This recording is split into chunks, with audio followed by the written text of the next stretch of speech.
Good morning, YouTube. Good morning, live chat. So welcome back to my podcast. My name is Swamp Rose, if this is your first time here, and welcome back if you've been here before.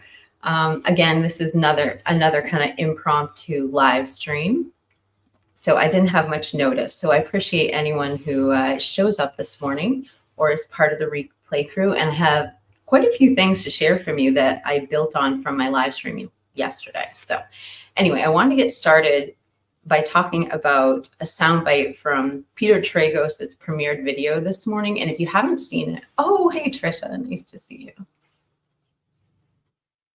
I wonder what the weather's like. You should tell us in Alabama right now. Christy, you probably are getting a little bit of a chill in the air now. Like we've lost almost all the leaves around here. Like fall has already peaked in Cape Cod. But I was thinking of going to Salem, Mass this weekend. It'd be really fun. It's cold. Yeah, so I was actually talking to Christy about this earlier, and I'm sorry I'm wearing my puffer jacket. It's like really cold in my office this morning. You know, I try to not turn on the heat until I absolutely have to. I'm one of those people, but it's getting to the point where we're all going to have to turn on the heat. Hey, Jane, thanks for being here. Hey, thank you. I joke about this jacket. So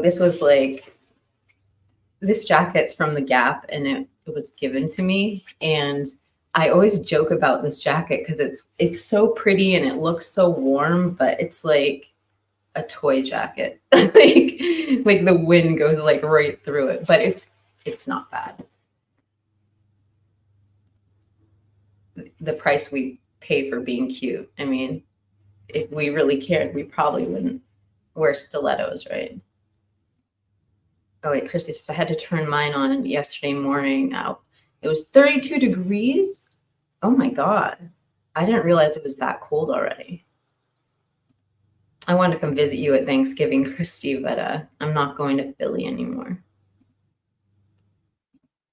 All right, so the first thing is I would never play this whole video. I'm going to take this stupid jacket off. I would never play this whole video because I would encourage you to go to Peter, the lawyer, to see the video for yourself, because it's really good. He's summarizing almost all of the new documents. So in 20 minutes, he's taking the most important talking points out of like 900 pages of documents, and he summarized them in this video. So it's really good. But I missed a couple of dates, and I took a couple of notes while he was going that I wanted to share with you today. So just build off of yesterday. And then I actually went through all the documents and all of the requests for discovery from the defendant and the defense. And then I went through the replies the state had. And I think I know exactly what hasn't been turned over, but I'll bring it to you guys and see what you think.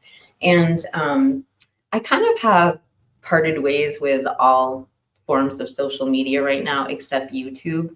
So I'm really doing all my own writing and all my own fact checking and research. So everything that you guys have to say in the comments is so important to me, because you can't beat the internet and it helps me with research. So please leave your comments below. How do I say this? The most important thing about this show, the most important thing that you should remember is I am nothing without you, the viewer. So I love your feedback, and that's how we build the show. So I will shut up. I'm very talkative when I have several cups of coffee. I think I'm on 2.5 right now. So, oh, hey, Patricia. And Jack Johnstone. Wait, hold on. It's 57 degrees Fahrenheit here in the UK. I Googled it. I was just going to say it's really odd to hear someone from the UK saying Fahrenheit. And I think it's pretty late for you right now too, isn't it? So you're like 6 hours ahead of us, right? Am I right? Oh, so it's like dinner time for you. Wait, 14 degrees Celsius. I have a toaster oven, and every time it gets thrown on Celsius, it was me. All right, so I'll get back to business. Let me take myself or let me make myself smaller so that you can get a good look at this. Oh, it's 2:20. You think I'd be a little better with the time zones already? I've been on YouTube for 10 years, right? It's 50 degrees in Ohio. The Midwest does take a little bit longer to cool down. Hey, chickpea. Okay, so what I'm going to play for you right now, actually, I should set this up before I just go playing this. So I thought that everyone who watches my show would appreciate this quote I'm going to play you. It's only 30 seconds, but it's a 45-second clip. But this is Peter Trigos. If you don't know who he is, he's a very trusted attorney on YouTube. He's got a huge following. He's vital to our true crime community. And he talks about his opinion as an attorney when it comes to innocence. And I thought it was fascinating. And I like hearing this position from such a large creator. So I'm going to play that for you. And I will also play you a clip. Something he says about death penalty, because that was what I missed yesterday when I was doing my updates. Is there is a hearing before the hearing on the 14th that we were talking about, and he touches base on that. So I want to correct what I said yesterday.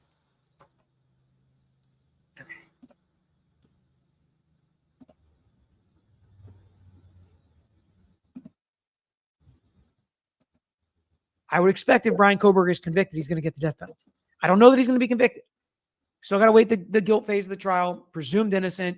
We don't know the first thing in this case, I don't think. I think there's tons of evidence we don't know about, arguments on both sides. So I am completely open going into this case. I know people think he's for sure guilty. There's some people think for sure this is a setup or not enough evidence or whatever it may be. I don't know the answers at this point because I know as a lawyer that I don't know much about the actual evidence in this case that's going to come out in trial. And I want to wait and see what's actually presented before we really start to get too far down one road or the other. But this is the period that's going to deal with the guilt phase. Then we're going to get right. I mean, and I know that's like a really brief comment, but this is an attorney right there saying that he doesn't know what the evidence is. And oftentimes people are saying, well, the evidence is so strong against Brian Kohberger, or we hear people saying there's no evidence. And he's saying, I'm just trying to tell you from my experience, we know nothing. We're not going to know anything until they start presenting that at trial. It's not that kind of case. So I thought that was good. And now I'm just going to tell you some of the other things that he said in this video, and then we'll get to his quote on the death penalty and talking about that upcoming hearing. So he says that so we were talking about the November 14th hearing. That's kind of like been my biggest focus right now, because that's when whatever hasn't been turned over for discovery that we heard so hard, the defense fighting so hard in the last 7 months for, that's when they can voice their complaints. And then there is a rebuttal phase in December, and then a hearing set in January. So we'll pause there and we'll get back to that hearing set in January in a second. But the state after that hearing does get 2 chances to rebuttal after that. And let's see. Again, I think I took these out of order.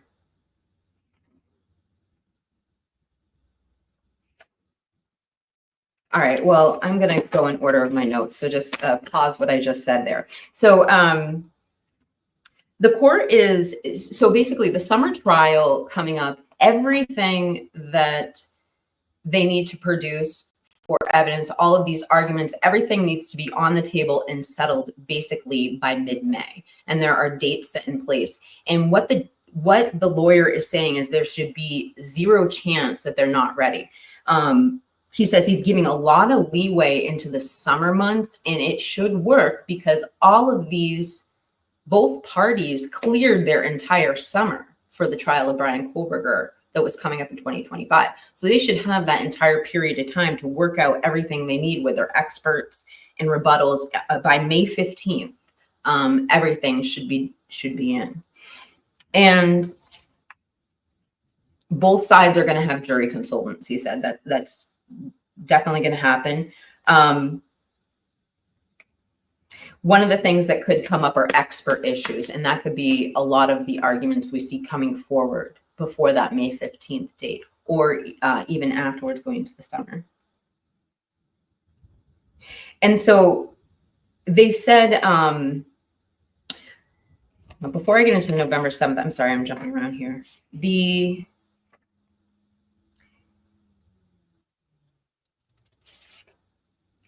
One thing I wanted to point out, if you didn't, he does not think after the January hearing that we have coming up that these issues are going to be resolved.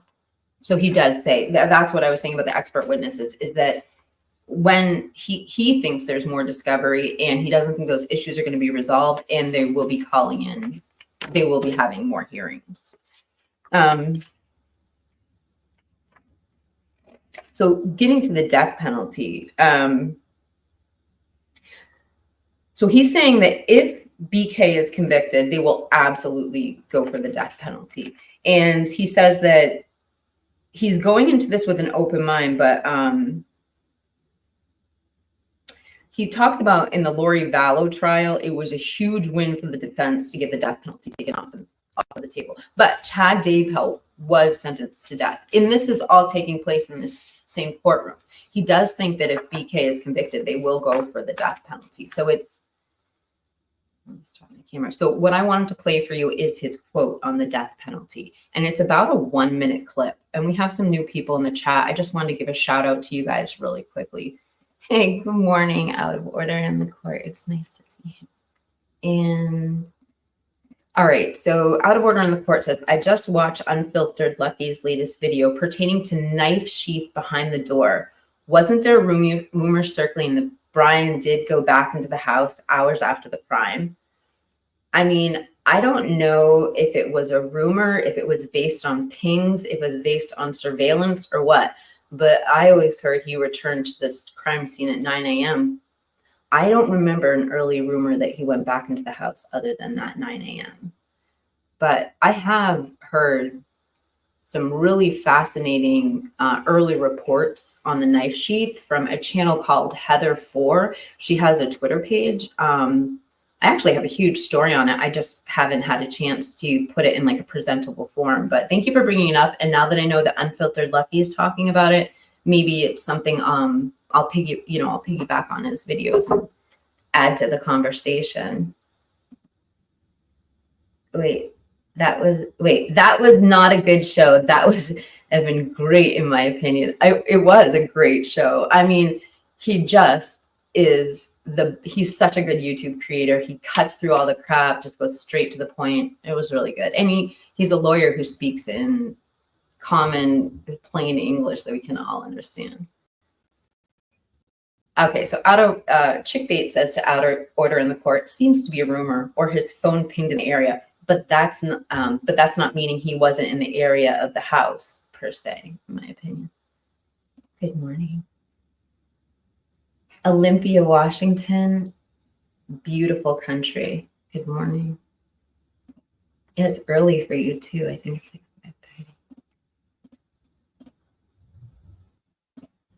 5:30. Okay. Jack Johnstone, gag order on the latest 398 gigabytes equals 398 YouTube clips. Oh, you just made my heart sink. Don't say that. I will tell you, I can speculate on what that is without going into paperwork and, going into great detail. Okay, so one of the things I was just mentioning that I looked at were the responses the state gave and the actual request for discovery from the defense. So I was specifically focusing on 15, 16, and 17 because I wanted to see how they replied to them. So if we go to the 15th one, which is the one that I kind of wanted to talk about today, that I might do a second live stream for because I don't want to get into 20 different topics. But the one on the 15th request for discovery was 100% IgG. What's interesting is that it was when we saw the 16th request for discovery, I thought that one maybe pertained to Cyray's testimony because it came after the 15th, and the 15th request was so specifically about the IgG. I'll bring it up and show it to you guys. Now, in the 16th request for discovery, they asked for Exhibit O. And then I was looking at the rebuttal to the state. They did present Exhibit O. So I'm assuming that we can't know, but I'm assuming that's the cast information, because that was the one proceeding Sai's testimony where they said they didn't have or Sai said he didn't have everything he needed. Now, in the 17th request for discovery, they noted Exhibit P. And when you look at the rebuttal to the state in the 17th request for discovery, they say they've attached Exhibit P. It's not it's redacted, but they say it's attached. Now, the only thing they know in that, now that document was released on the same date as the deadline, or the day before the deadline for the state's discovery.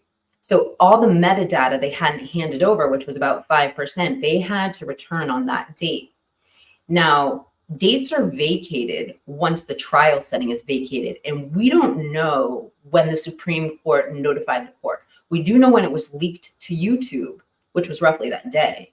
So maybe those dates had been vacated, and maybe this discovery, the 398 gigabytes, which was part of that metadata, maybe that was what was handed over. I mean, I don't know. I'd love to hear you guys' thoughts below, but I don't think it has to do with IGG was my point, because I'm going to get into that in a little bit, because I think that's what's going to happen on November 14th. So chatty today. Sorry, guys. Hey, Aquarius. Nice to see you. Oh, OCD Shy, he's here. Hey. Wait, hold on, folks. Exculpatory is hidden, redacted, buried. You know why.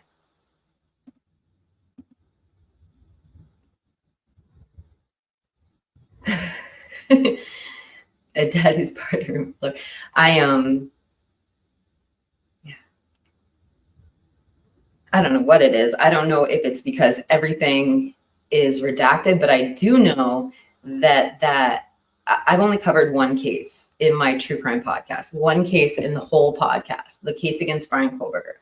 So when I look at the PCA and I look at the search warrants, I have nothing to compare them to. I'm just looking at the Brian Koberger PCA.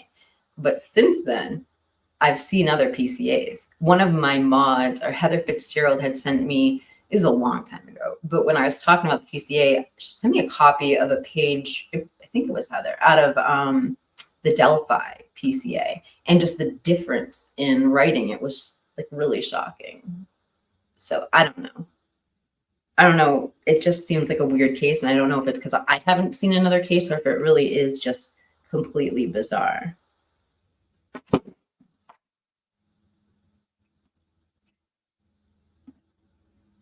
Okay, so let's listen to this death penalty quote, and then how far are we into this? Okay, we're 18 minutes in. And then since I have a few people here, I will talk to you about what I think is going to appear and what's going to be asked for in the November 14th hearings.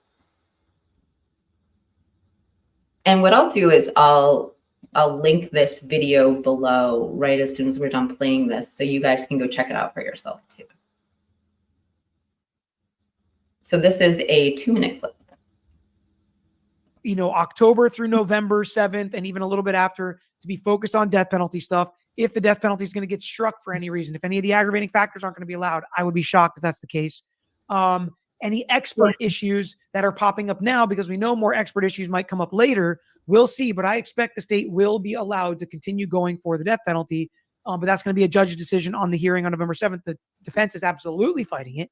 And just like in Lori Vallow's case, that was a huge win for the defense to get the death penalty taken off the table, even though she lost. For Chad Daybell, death penalty was on the table, and they in fact gave him the death penalty. I would expect if Brian Koberger is convicted, he's going to get the death penalty. I don't know that he's going to be convicted. Still got to wait the guilt phase of the trial, presumed innocent. We don't know the first thing in this case, I don't think.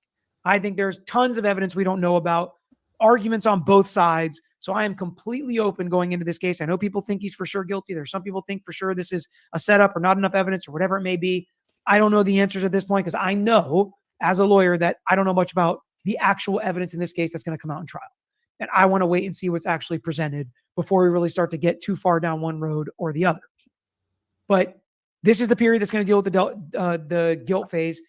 Then we're going to get right to discovery, basically, because discovery is going to be cut off and done with discovery. Then we get into expert issues. Then we get to motion in limines. Then we get to witness and exhibit list. That's kind of how the timeline is going to go. And then we're focused on the jury. So there, I should actually clarify. So on that deadline on November 14th, it's not just the discovery deadline. There are two other deadlines for information on that day. So one of them is this, like, anything that is limine. And my understanding of this, again, my first case I've ever covered. These are statements that you're not to say in front of the jury. They're words, phrases, and topics you're not allowed to mention in front of the jury except with the judge's permission. So those have to be, if you have an objection to certain things being spoke about, you have to bring that up by November 14th. The other one, when they get into that ICD ruling, which is, here, let me just show you. When we see this, oh, let me make sure that's showing. When we see this Rule 12 ICR motions, all motions governing ICR 12, including motions to suppress evidence, are due by November 14th, responses to those motions December 6th. Those are to do with plea deals or pleads. That's what the legal research that I did told me. So I don't know what that means. I don't know if you have to anticipate a plead beforehand and have info. I don't know what that is. But if there's something to do with pleading, it also has to be done by that November 14th date. Hey, Lori. Okay, so what I wanted to focus on now for the last part of this live stream, and I'm hoping to do a good video on this as well, but these November 14th dates, particularly this one under discovery motions, this date right here, what I think is left to be handed over. So we had somebody in the chat just bring up that 398 gigabytes. Oh, thank you for gifting the memberships, Christy. I really appreciate that. Let me find the quote again right here. So we're what we could expect for November 14th. So all that stuff we heard about the death penalty, that's all being done the week before. But what discovery do we think that they might be handing over by this date?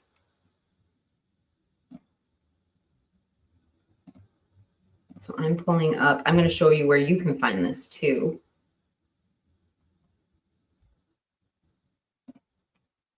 So if you go to Brian Koberger's documents here,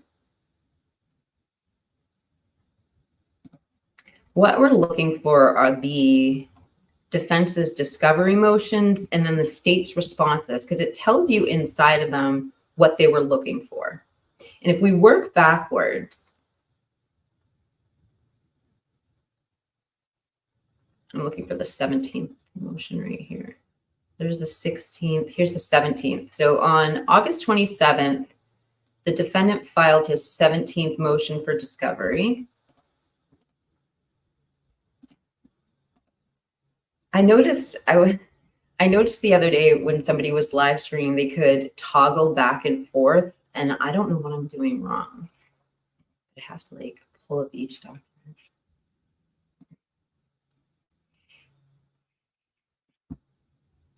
But if you come down here, it's so short. I'm just going to read you the whole thing. So please take notice that the undersigned, pursuant to Rule 16 of the Idaho Criminal Rules 4th, 5th, 6th, 8th, 14th Amendments to the Constitution, and the United States Article 1, 1, 2, and 13, and 17 of the Constitution, the state of the Idaho requests discovery and inspection of all materials discoverable by defendant per ICR 16B1-8 and the aforementioned constitutional provisions, including but not limited to the following information, evidence materials outlined in Exhibit P. So this is basically the only unique thing to this particular discovery document. And then I'm just showing you this so you can look for it on your own if you're trying to retrieve this information. And then if you go to the state's response, which looks like that right there.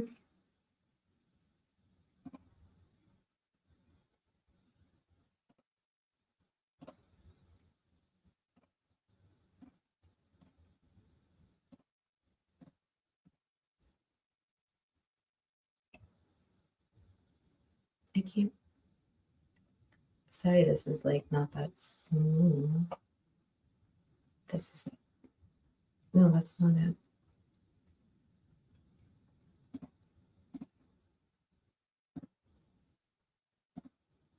I didn't open it. There we go.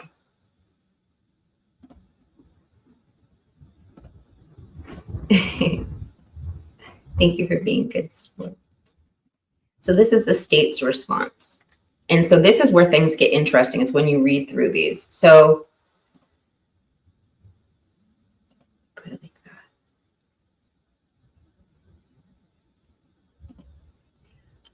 So their answer to all of these is they list out the exhibits here, and they have everything listed until O, and then they put the requests here.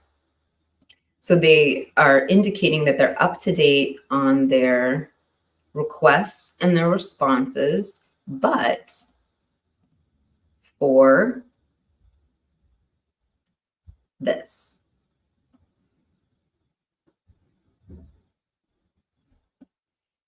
Exhibit P, in response to defendant's 17th supplemental request for discovery, the state notes that it has previously complied with the defendant's discovery request pursuant to the court's order related to the defendant's supplemental requests 3 and 15, IGG related.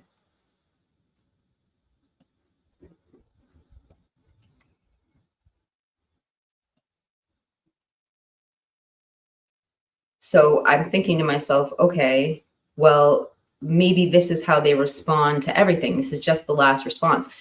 The previous response was identical to this. So this is, we just read the 17th motion from the defense. Let me show you what the 16th motion looks like.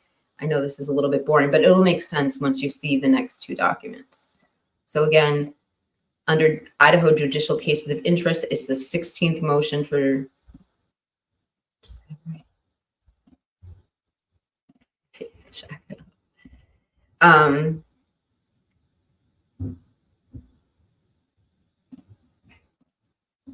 so on this one, come now the state of Idaho by and through the Latah County prosecuting attorney and submits the, oh, this is the wrong one. This is the state's response.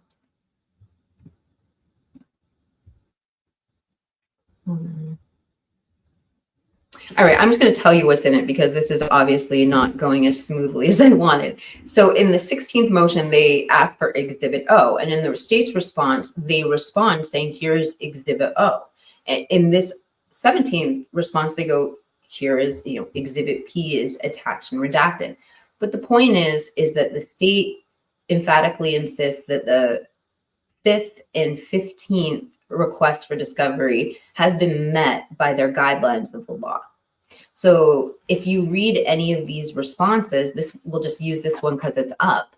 You can see that the state is saying things like this: state supplemental response to the defendant's second supplemental request for discovery and defendant's motion filed under July 12th, 2023. So they tell you when they handed over the material, or they say something like this.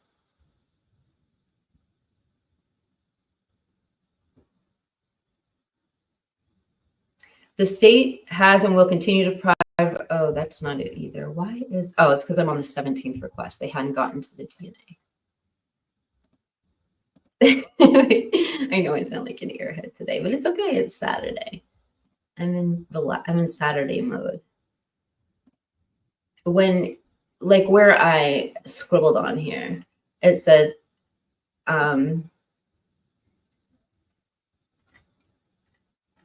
why can't I find it?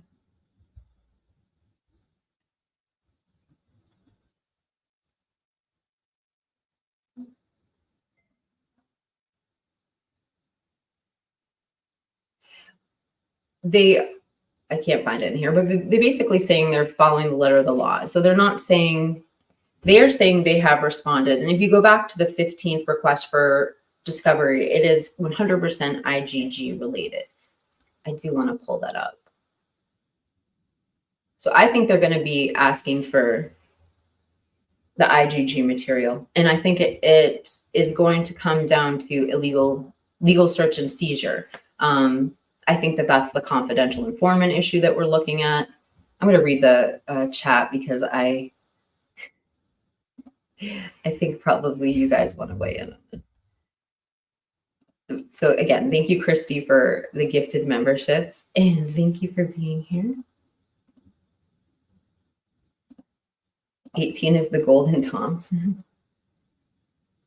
I wonder if we're going to see another discovery request. I don't think so. I think the judge just wants to see everything on November 14th. Maybe they have to file them prior to it, actually. I think that's what it says. Let me take a look at it one more time.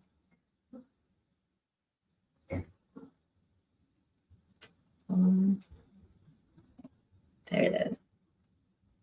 It says the last day to file motions to compel. So she can at any point file another motion to compel. It just has to be in by November 14th. That's the deadline for them.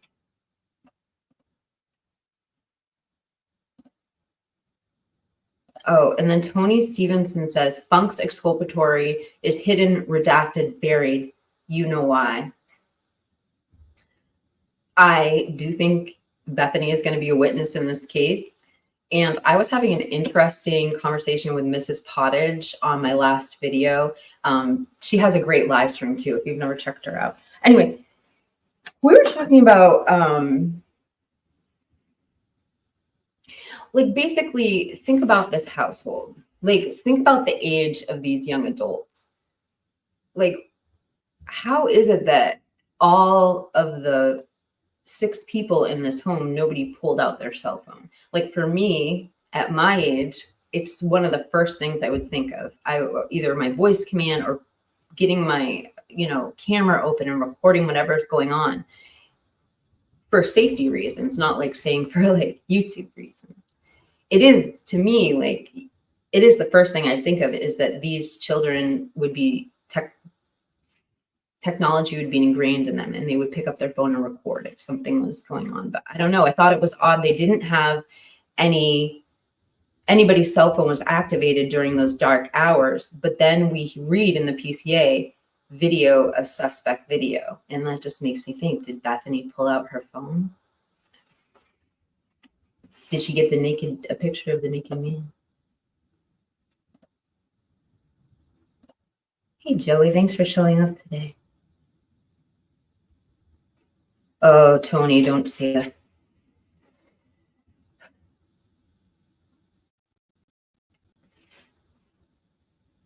I read all the theories, we'll see what happens at trial.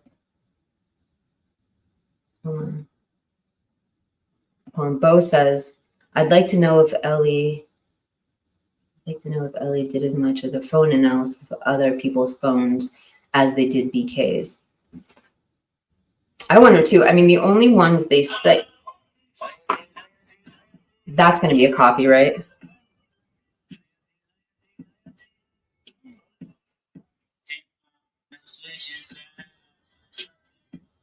Okay.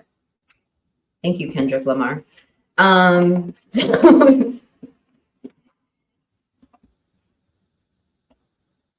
What I was going to say is the forensic download of Bethany and DM's phone is listed in the PCA. So we know, I mean, not that anybody would, but we question these things at this point. We know that they're not just going off call logs or like unlocking their phone and reading it. They have forensic downloads. So whatever was deleted, whatever app activity, their metadata, where they went. So if like they had their phone with them and they were walking around the house, that's going to be recorded. The time that, like, say Bethany had her phone with her and she walked up the stairs and saw the naked man running out of the sliding door, her phone would indicate that. It would tell exactly where she was. It's not just your GPS for geolocating. That metadata really makes a difference. Oh, hey, Rolo, I'm featuring you in a video coming up. I'm not going to say more, but hit the notification bell. I was telling, for those who just came in, I was telling the live stream when I first came in, I've been kind of like cutting cords with social media lately and just like focusing on YouTube because I'm really trying to revive my channel. It's kind of, it's doing great. I'd like it to grow faster. So anyway, I'm really focusing on my channel, cutting back on social media, and I'm really writing all of my own material and coming up with my own ideas. And that's where I came up with the Rolo video idea. So I'm really relying on the viewers and the internet. And if you have something you want to add to the conversation, just know I'm just a podcaster. I don't have any criminal background. So your opinions are very much appreciated. Your fact checking. Rolo, I am watching your videos. I am not doing a video about that. You'll see. It's about a comment you made. Hold on. But especially DMs, since her whereabouts were unknown that night. Well, maybe unknown to us. She had to have told her whereabouts at this point. I mean, there's no way the police, she hasn't given an alibi to the police. And I think that's one of the biggest things too, is like in the beginning was verifying everybody's alibi, since there's lack of DNA everywhere. I have so many questions about DM. I also I think that there's room in what was left, that there could be some other factors. I mean, just speculating here, but could DM have had somebody else in her room with her that night? I wonder. I don't know. There's little things, but. Oh, Marion, I haven't seen you in a while. Nice to see you. Could Brian's phone, suspect phone from suspect's phone? I know that's the part of the video, suspect video, that makes me so confused. That's why so many people really go back to the Exxon station video for that statement. And they think it's like the clerk taking a photograph of the security camera, video of video, or I don't know, but suspect's video. So it's either something in his possession, the suspect's possession, or it's a video of the suspect and a video of that. So such a weird state, or it's a typo. But the more and more I cover this case, I just can't imagine that it is a typo. I don't imagine it getting submitted with that type of typo. I'd like to know your opinions, though. Let me know in the chat below. Oh, thank you, Sarah. Looking at something really quickly. Yeah, so I do have one other soundbite too I want to show you guys. Okay.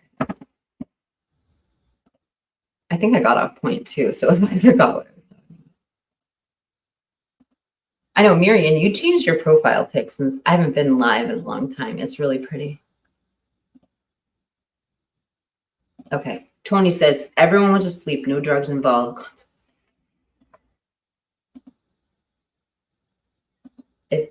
Oh my gosh, I haven't seen Demon Dog in so long. Nice to see you. I kind of think BK is innocent, but why frame him out of so many other people? Must be a reason, but I don't know the reason. I know. I do really appreciate, and again, if you haven't seen Peter Tragos' video he released this morning, you really should head over after you watch this and watch his new video. I am going to link it in the description because we played a soundbite earlier. But I mean, just we all respect him. We all appreciate what he adds to the community. And he's like, I don't care what you think. I'm open, and I'm going into this as an attorney knowing we don't know what the evidence is. We don't know what they're presenting. And so with somebody with that type of legal experience who's covered so many cases, when they say they're not going into it, and he mentioned the words framed, he mentioned the word setup, but he said, I'm going in with an open mind. So he's acknowledging that all of those things that could be passed. I mean, he just covered the Karen Reed case where literally the defense was that she was being framed. Oh, yeah, Meg, I hope you saw, I used your beautiful profile picture in my thumbnail in my last video. Thank you for the clicks. No drugs are involved. Drug tests irrelevant. Yeah, that's totally, that feels like a really reckless statement. I understand the sentiment of it. Don't blame the victim is probably what she meant, but how could you say that when you don't know what the motive for the crime was, when you don't know who the suspects are? How could you say that the condition or the state of mind or what was in their system? I mean, just for the one aspect alone, let's just think about it like this, okay? And trigger warning, I'm about to talk about very sensitive things, but for Kathy Mabbitt to say the toxicology is irrelevant or drug tests are irrelevant, well, we're sitting there wondering how one person came in either 8 to 14 minutes, committed this crime, and focused on each person in a horrific way. And I would think somebody would want to know, was there SE drugs slipped into their drinks? Not hard drugs, not knowing what their habits are. Did somebody target them at a bar, at a grub truck, at a Linda Lane? Who, you know what I mean? Like, if for anything, it's odd to me. I would think as a regular person that the coroner would find that irrelevant, just for that one reason. Like, did you guys even test them to find that out, that if that was there? Because that would lend people to not be able to fight back. And I don't know. I agree. I think he is, but why him? That's what makes me think he knows something. Knows something, or I mean, if we're gonna go down that rabbit hole, I think the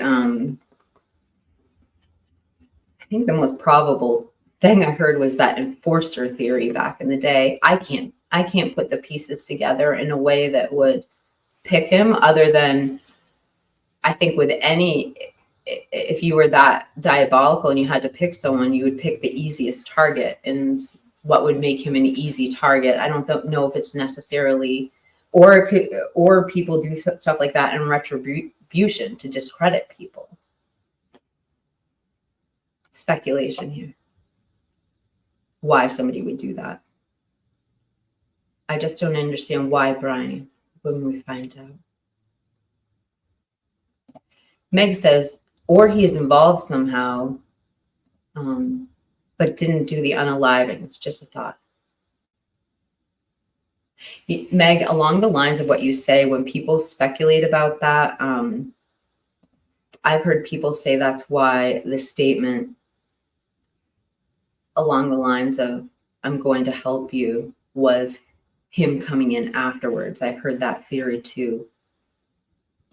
I don't know if that theory stems from that debunked letter from Brian Kohlberger's sister and how we started the conversation really about Kopaka. I guess we had the conversation going on before that, but before that letter was debunked. Yeah, and the shoulder. So Christy says, I feel he has to know something about this crime. I don't know if he did it, but I feel he knows something.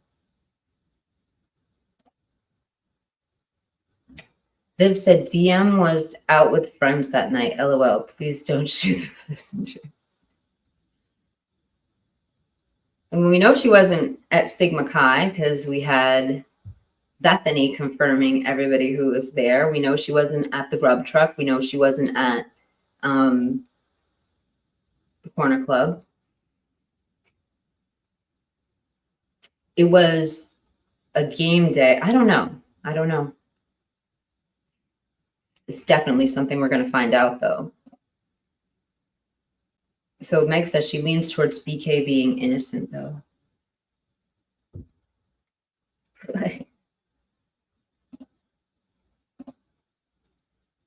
Back over reason. Okay. Swamp. Does Ellie has BK's phone for evidence? They have the phone, but more importantly, they have the forensic download, because that was what this fight was over. The discovery on the 6th that was due, that was the last part of his metadata. So like this, my dogs are like, I can hear them slamming the dog food door to try and get snacks. That's like supposedly the rest of what they were. So this is your gyroscope, magnetometers, all those little finite equipment that tells like what direction you move and stuff like that. That's the stuff they were handing over. What's even more mysterious though to me is that all the other children, according to Robert from True Crime Podcast, one of my best streaming partner, he was saying that every phone has been returned to the family except Kaylee's. And Robert has really good sources for this. And so Robert and I have speculated on this many times. Like, why would they not return Kaylee's phone? I mean, they don't need the physical phone.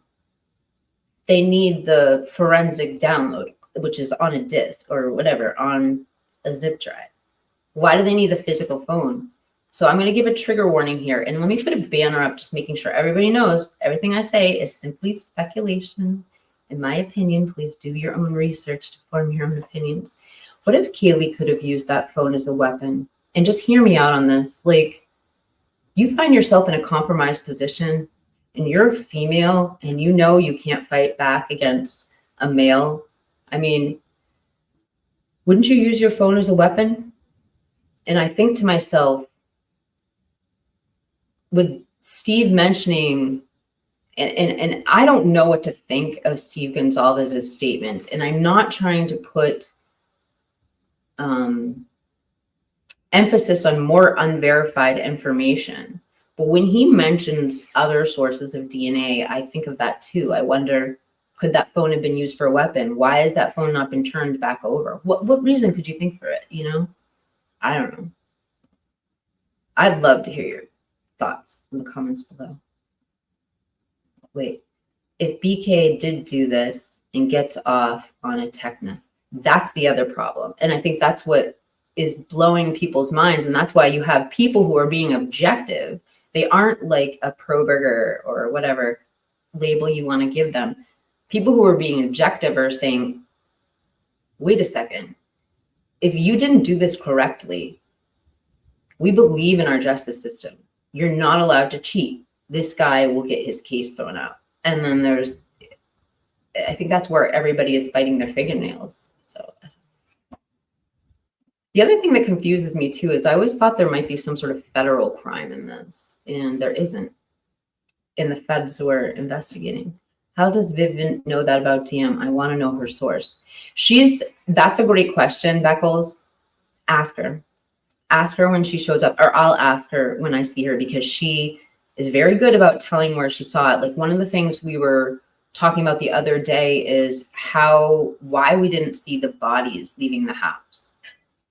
And she explained what she witnessed. So that was like a firsthand account, was that they blocked off the streets for that very purpose, so that nobody would get a glimpse. And then we heard in one of the Gonzalez interviews in the last year, them saying they were upset, or some of the family members said that, you know, they weren't able to block off everything. And there was a photograph, or this is what it was. There was a photograph leaked after they had taken them out, of Maddie's room with sections cut out of it.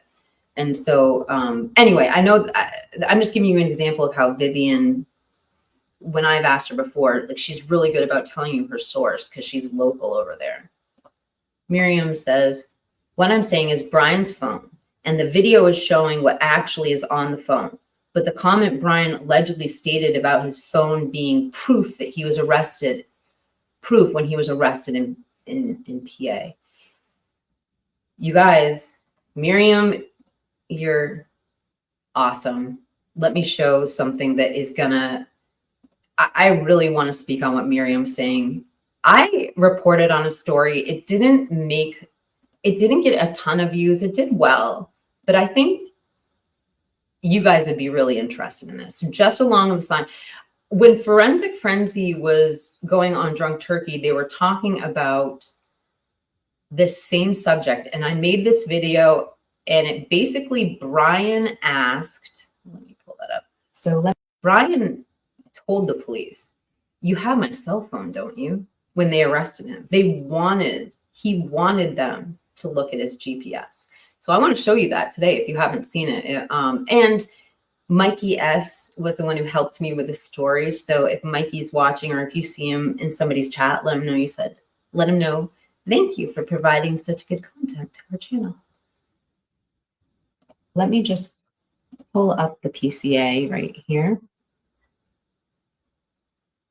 And I've highlighted this part. Now this is on page 13. It reads, this is consistent with the movement of the White Elantra. At approximately 2:47 a.m., the 8458 phone stops reporting back to the network, which is consistent with either the phone being in an area without cellular coverage, the connection to the network was disabled, such as putting the phone in an airplane mode, or the phone was turned off. The 8458 phone does not report to the network again until approximately 4:48 a.m., at which time it utilizes the cellular resources that provide coverage on ID State Highway 95 south of Moscow near Blaine, Idaho, north of Genesee. You're getting a star.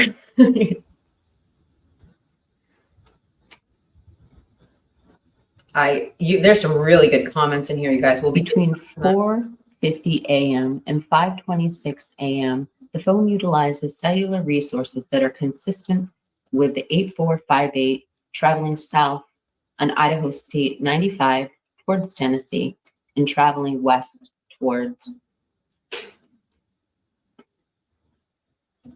Uniontown, Idaho, and then back to Pullman, Washington. At approximately 5:30 a.m., the 8458 phone utilizes resources that provide coverage to Pullman, Washington, and consistent with the phone traveling back to Kohlberger's residence. Okay, so in the hearings that have been going on over the last few months, we've heard so much about the phone's location. But when we talk about the phone's location, it's done with something called trilateration. And it is something that does not have any GPS signal involved. And that's an important thing. And it has been brought up recently. A lot of YouTube videos have been talking about the metadata and the GPS signal.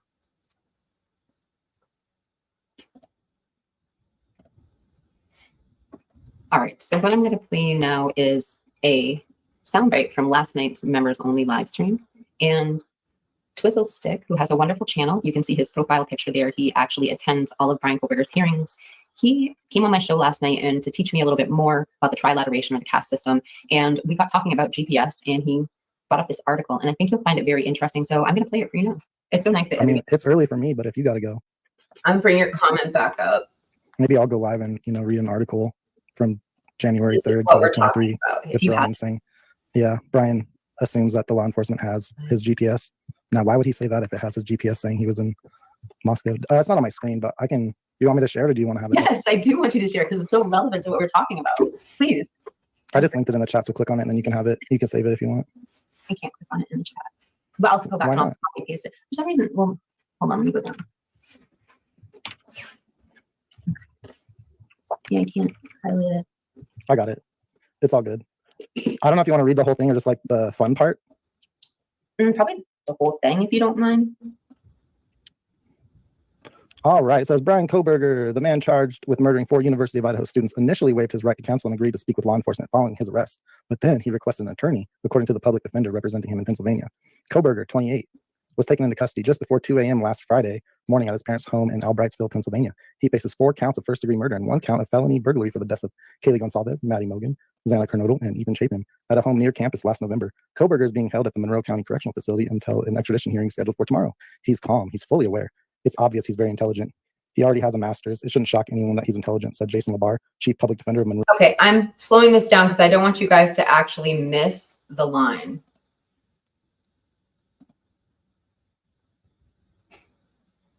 Sorry, I don't know. I don't know if you can hear me when I'm on the screen. I'm slowing this down because I feel like we're going to miss the line. So what we're looking for, let's go back up to the comment. So we're talking about Miriam's comment here. What I'm saying is Brian's phone and video showing what's actually on his phone. By the comment, Brian allegedly stated that his phone was being proof that he was arrested in PA. So I'm wrong. Mikey didn't bring me this story. Twiz brought me this story. So please, I'm going to put Twiz's banner up. I don't even know if he's still a YouTuber right now. I'm just kidding, Twiz. I'm going to put Twiz's channel up. So make sure you go visit his channel and thank him for finding this article. There's his channel.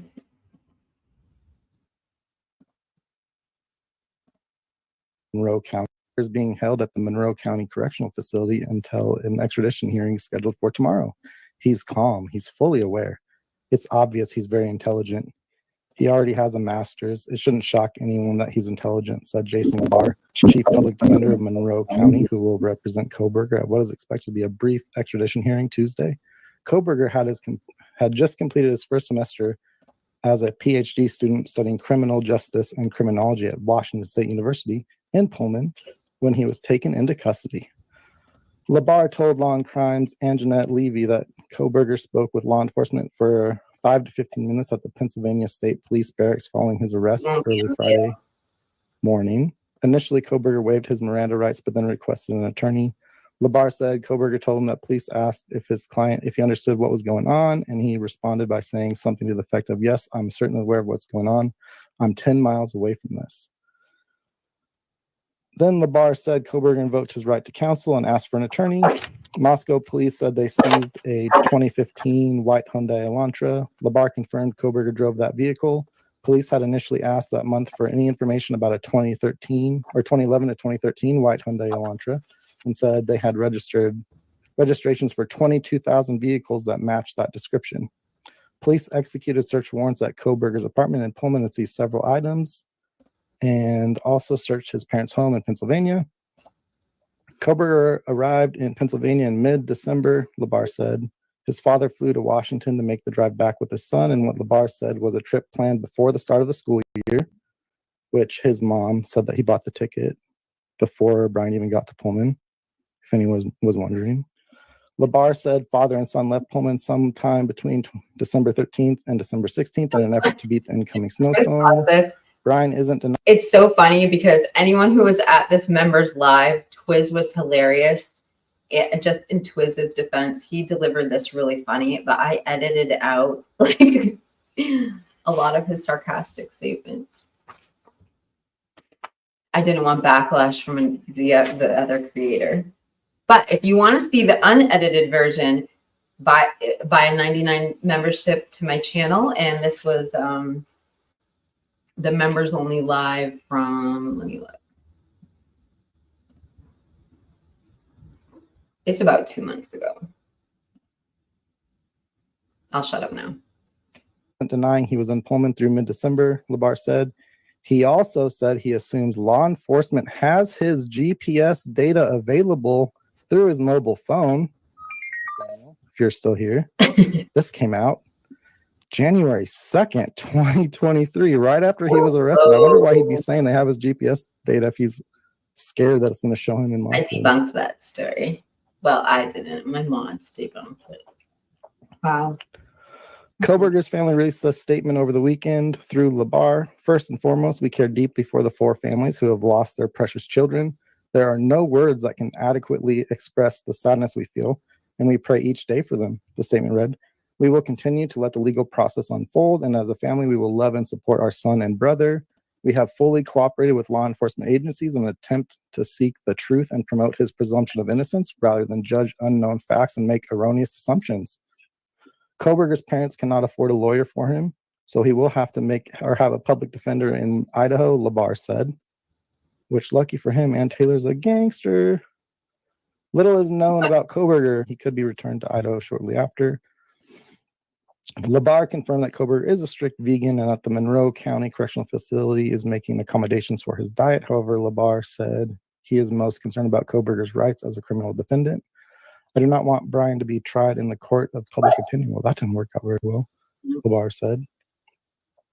Let's wait until the facts I've come never out. Let's heard not that assume before. anything. It's so important we I don't should jump to read the comments. conclusions.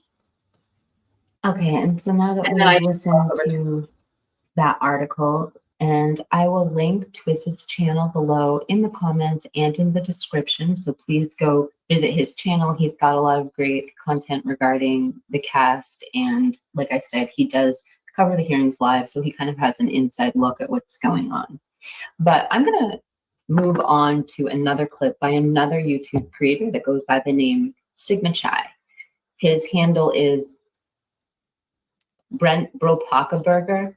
And you might know his voice because he formerly had a channel called Get a Clue. It is now called Gone for Good, and all of his videos are private. However, his new channel, Sigma Chai, is really good. It's a little bit more edgy than his last channel, and I'll link that in the description again below. And I will also link it in the comments section. So Get a Clue did a rebuttal video regarding a metadata video I did several months back. I think it was, well, we'll look now. It was The whole point of this 8 months was that ago. BK But wanted his information them is so relevant. to look at his story phone. and How tie did that we into get some of the on? things we were talking about when it comes to motive. But we might as So well we're listen gonna to begin with Get I a will Clue, have it up. And then I and we're have starting like, with his in the comments. Substack article, and I've linked the Read out Substack loud. You guys and make his awesome YouTube channel comments. below. Let's hear what he has to say. Yeah, Started with we're gonna get the into metadata theory. So I would assume they turned that over, but I don't know. I don't know if I can assume anything related to this case any longer. Can you? What is phone metadata digital evidence? Simply put, metadata is data about data. A phone's metadata describes key facts about an individual data file, such as phone calls, photographs, texts, etc. With this data, you might reveal habits, activities, and interests, or even uncover a lie. I think I'm correct when I say that the metadata will show if the battery went dead. And that's why the phone was not communicating with the network. Thank you. If not that, it would show that the phone was turned off by the user by the power button, and that's why it wasn't communicating with the network. If not that, it would show that the phone was put into airplane mode. The metadata would show that. And if not that, it would show that the phone was on the entire time then by process of elimination, and also by the data metadata itself. And if that's the case, and it's not communicating with the network, Interesting. it means that it is in an area of no coverage and therefore could not have been in Moscow and Pullman. In my opinion, this is a case breaker right here in and of itself. The state itself, this is the whole state's case right now. The state has put the phone with the vehicle. Okay? So since the phone is with the vehicle, the suspect vehicle 1 and the phone are one and the same for all intents and purposes. They're one unit. And this is per the state's case. They are one unit. Meaning, if the phone can be shown as to not being in Moscow or Pullman at the time of massacres, because it's in a place of no cell coverage, Oh, okay. then that means suspect vehicle 1 is not the defendant's vehicle. You don't even have to identify it at that point. And if the defendant's vehicle, therefore, is not suspect vehicle 1, as the state believed it was heretofore, then the defendant was not there during the time of the massacre. He did not have opportunity. I thought They want they this were ex parte Jewish with the judge so they names. can say, listen, this case should not go forward. This is a travesty of justice. This is a waste of the Yes. court's time. And Okay, so I'm just going to pause here. So Get a Clue is doing a really good job, but he wasn't aware of one And addition. if you remember back to the Sigma Chai video, we talked about that. Because when he was reading his Substack, he got down to the comment section, and that's when a representative from Toka Pouches had left that comment. And I actually went to Toka after he made that, and I took some footage of their website and I included it. So if you rewind this live stream, you can go back to that and see.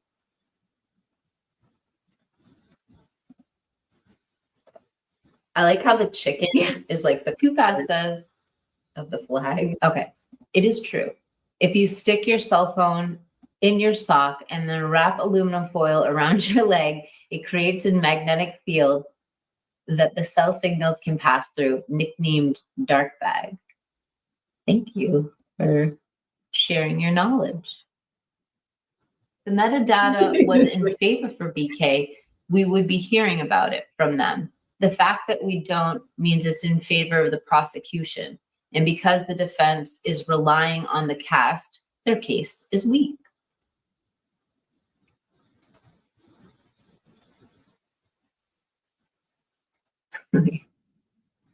Jeff says he could have attached his phone to a dog. Maybe they have dog harnesses that you can put your phone on a dog. Maybe the data will show that BK was arrested in certain trees in the neighborhood. Well, I understand that it is a sarcastic comment, but I do want to remind everyone, you can't fake that. Your phone has a signature. The way you hold your phone, the way you answer it, the way you do your text messages, it has a unique signature, more unique and statistically more unique than your fingerprint. So if you did put it on the dog, the metadata would instantly say, this isn't BK, this is Nanook, your whatever, your husky or whatever, Jeff.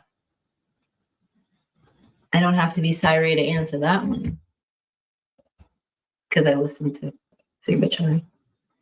No, I found that one out on my own. I will admit that. Okay, we can stop that. So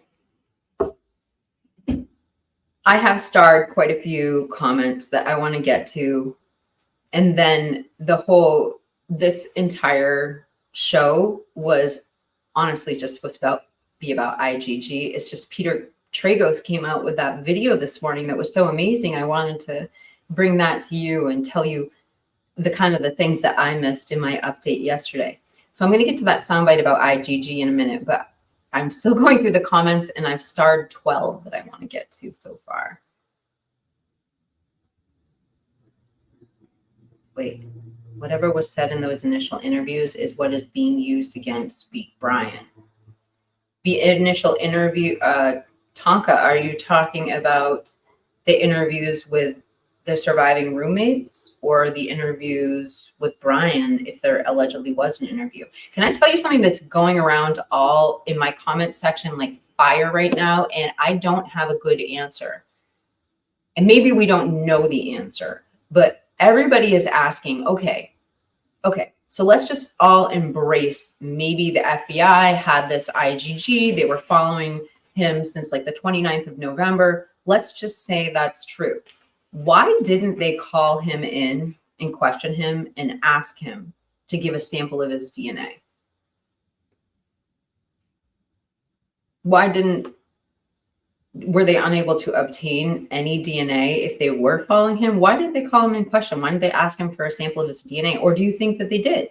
Do you think they questioned BK? Or do you think they just trailed him for weeks and weeks and weeks? I don't know. What do you think? Drop it in the chat.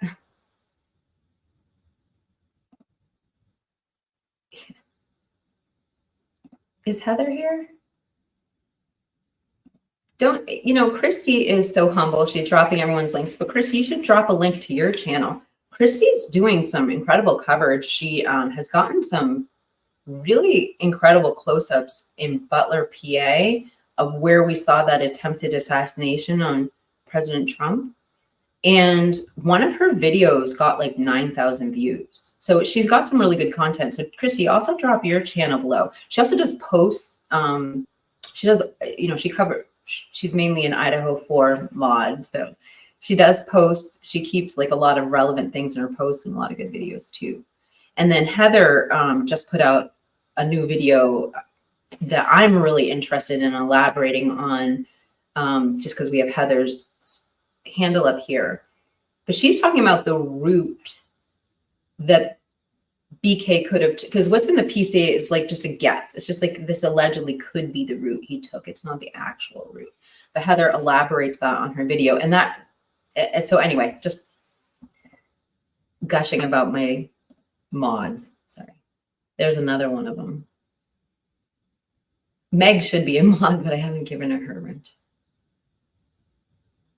All right, I'm going to get to those star things in a second. I was just making sure there wasn't any other comments in here. Kind of strange how many attractive women are interested in true crime. Something I need to think about. aren't like, I don't know what it is. Like my audience has increased over 25% female. And it's not since I've been covering true crime, but it's when I started having a lot of male energy on my channel, I started attracting that female audience. But it is, you can't deny it. 76% of my audience changed to female in the last like 6 months. So it is strange. I've heard Candace Owens talk about this before, and she thinks that one of the things about women is we are so emotionally receptive, and we're so keen on figuring out what's going on around us, what types of people we should allow around ourselves, around our children, around our families. As females, as nurturers, those are like instinctive things that we have. So could it be that when it comes to true crime, these anomalies, like you see someone, just use Ted Bundy as an example, like we as women are like, okay, how this breaks what we know as our stereotype, as the advice we give to the people around us. What is it? How do we protect ourselves? How do we, I don't know. What do you guys think? Why do you think females are more attracted to true crime than males? No right or wrong answers. Giovanni says, I want Twiz to go to my kid's school and read a book to the class. He's got a calming voice. Yes. Yeah, I'd love to have Twiz back on the live streams.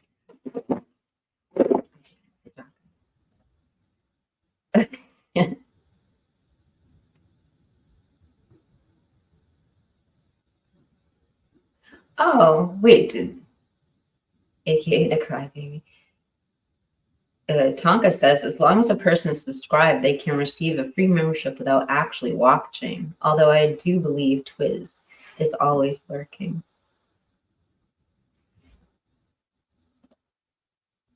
Meg, I'm going to make you a mod after this.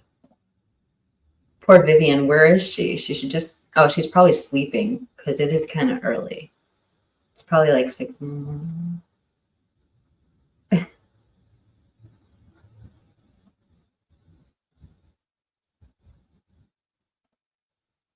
Hey. You guys, poor Vivian. Calling all lurkers. You tell me, like, I just get that FOMO when I'm watching a video. Like, what was it? I think it was 12's. I can't help it. Like, I have to lean into. All right, let's get to the IGG clip. And, wait, hold on. Nothing wrong with lurking except Twiz. He needs to be in the chat. Yeah, because we miss his hilariousness. Streak is super talented, but way too sensitive. It's kind of sad because he's really good.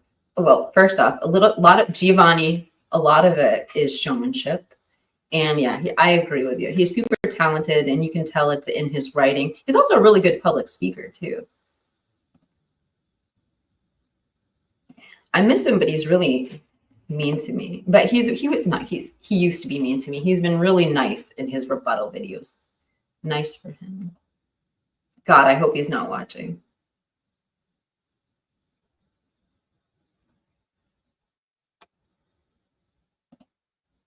Well, no, under that channel. And he has like 5,000 subscribers, but it's private now. And then he has another channel with like 12,000 subscribers, and it's called Sigma Chai. And he also goes by the name Brent Kopaka Burger. My husband called me into the room to watch a drunk turkey video. He's like, you need to watch this video. And it was actually pretty cool. He fast forwarded to this one timestamp, and it was Forensic Frenzy showing Daniel how to look in your analytics about how people externally share your content and where they embed it. And I mean, it was really cool. Like I ended up going to my analytics. I probably spent like 30 minutes in there just looking at all the different interesting ways people share my content on YouTube, websites that embed my videos, stuff like that.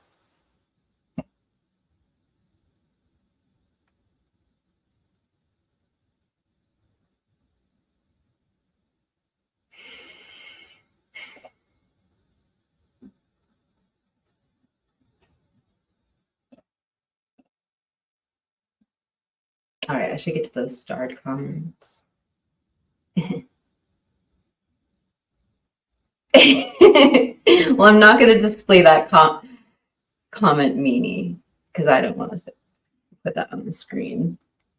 Hey, at least he watches it. So anyway, I'm glad I knew. Let's get to the starred comments. First off, again, thank you, Christy, for the memberships. And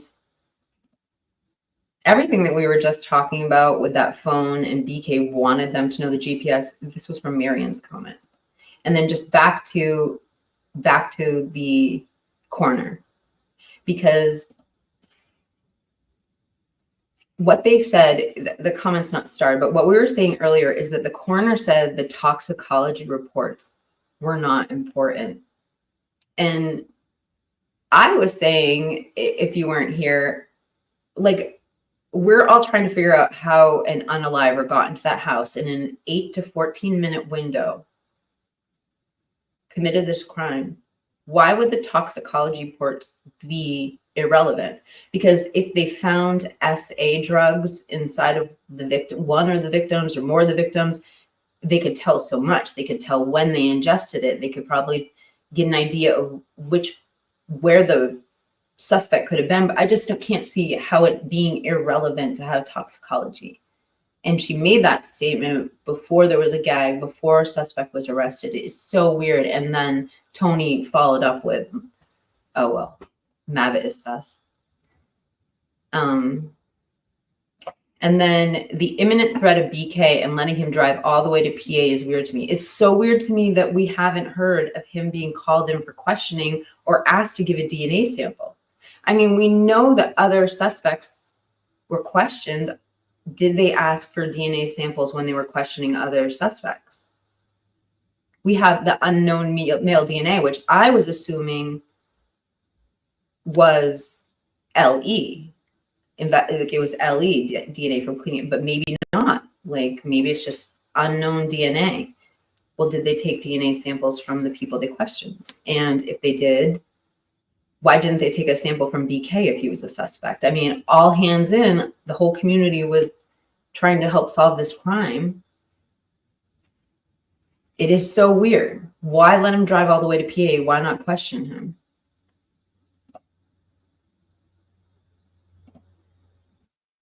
If BK did this and he gets off on a technicality, he's free to re-enter society, just my opinion. Yeah. And the scariest part is, well, first off, if he did do it and he was let back into society, I've heard people say, well, he'd never have any privacy again. You know, if he was guilty and he was let off. But that's the point. Like, this is the real danger to society. And nobody covering this case who brings up these issues, I think, is doing it because they want BK to be free. They want to make sure the right person's being charged with this.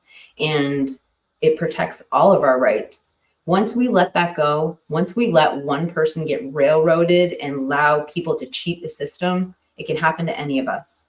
And it is serious to talk about the evidence they used to do search and seizure. And even furthermore, when we talk about illegal search and seizure, talk about your DNA for a second. If there is a lab out there that can systematically manufacture an STR profile, they're using libraries of DNA evidence. They have libraries of DNA evidence. They kind of, if there was a nefarious person in there, they kind of have a cheat sheet. That's illegal search and seizure. People don't just give their DNA and say, it's illegal search and seizure unless they opt in to allow for other companies to use that information. But if they don't, then that could be like an illegal search and seizure thing. The problem is case law hasn't been written on this. The DOJ has guidelines. And when we go to look at how they handle the SDR and IgG profiles, we reference the DOJ documents. It's not case law, it's their guidelines. So when we hear like, oh, they didn't hand over the IgG, well, there's actually not case law written on it. Somebody needs to take this to the Supreme Court.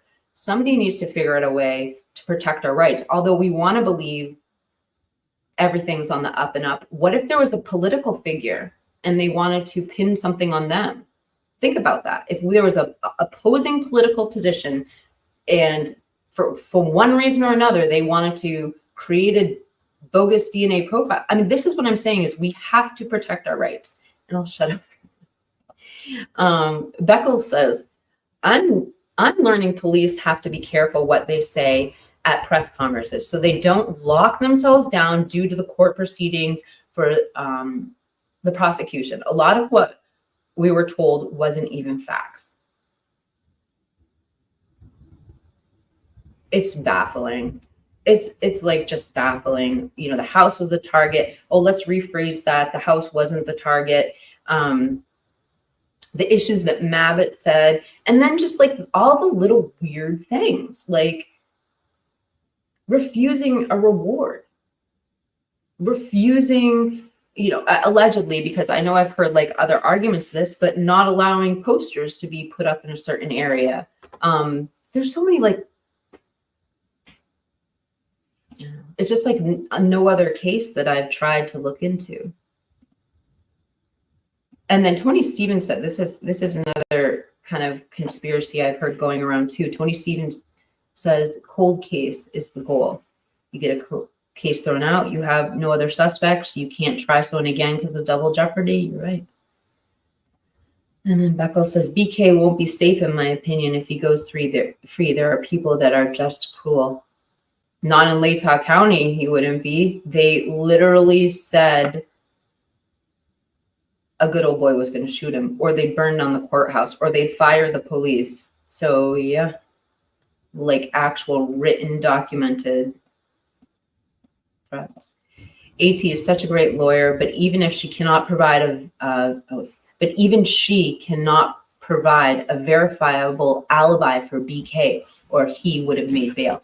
Okay, this is an awesome comment, Jack, because I think that we can surmise a few things from this. So I have gone into this bail thing with other people because in the United States, you have the right, you have the opportunity to make bail. Your bail can be denied, but as a citizen, when I first heard this, I was like, what? Quadruple unalivers can get let out on bail? Like, that's kind of crazy. Aren't they a danger to society? And what I found out is it's discretion of the judge. So, but there is something to the degree, I don't know. Drop it in the chat, but that's like the extent of the conversation that I got to. This case is incredibly confusing, says Marion, based on what Ann Taylor said about not preserving evidence, Cy-Ray, proof partial alibi, and Brian's alleged comment during his arrest could be video on his phone. I speculated that too last night. Oh, you guys, I've got to show you this soundbite.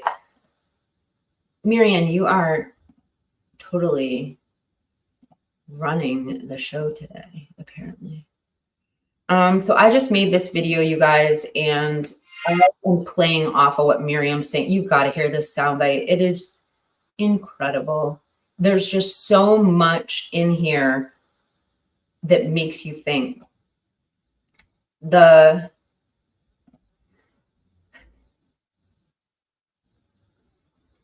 just trying to think how I'm going to set this up for you.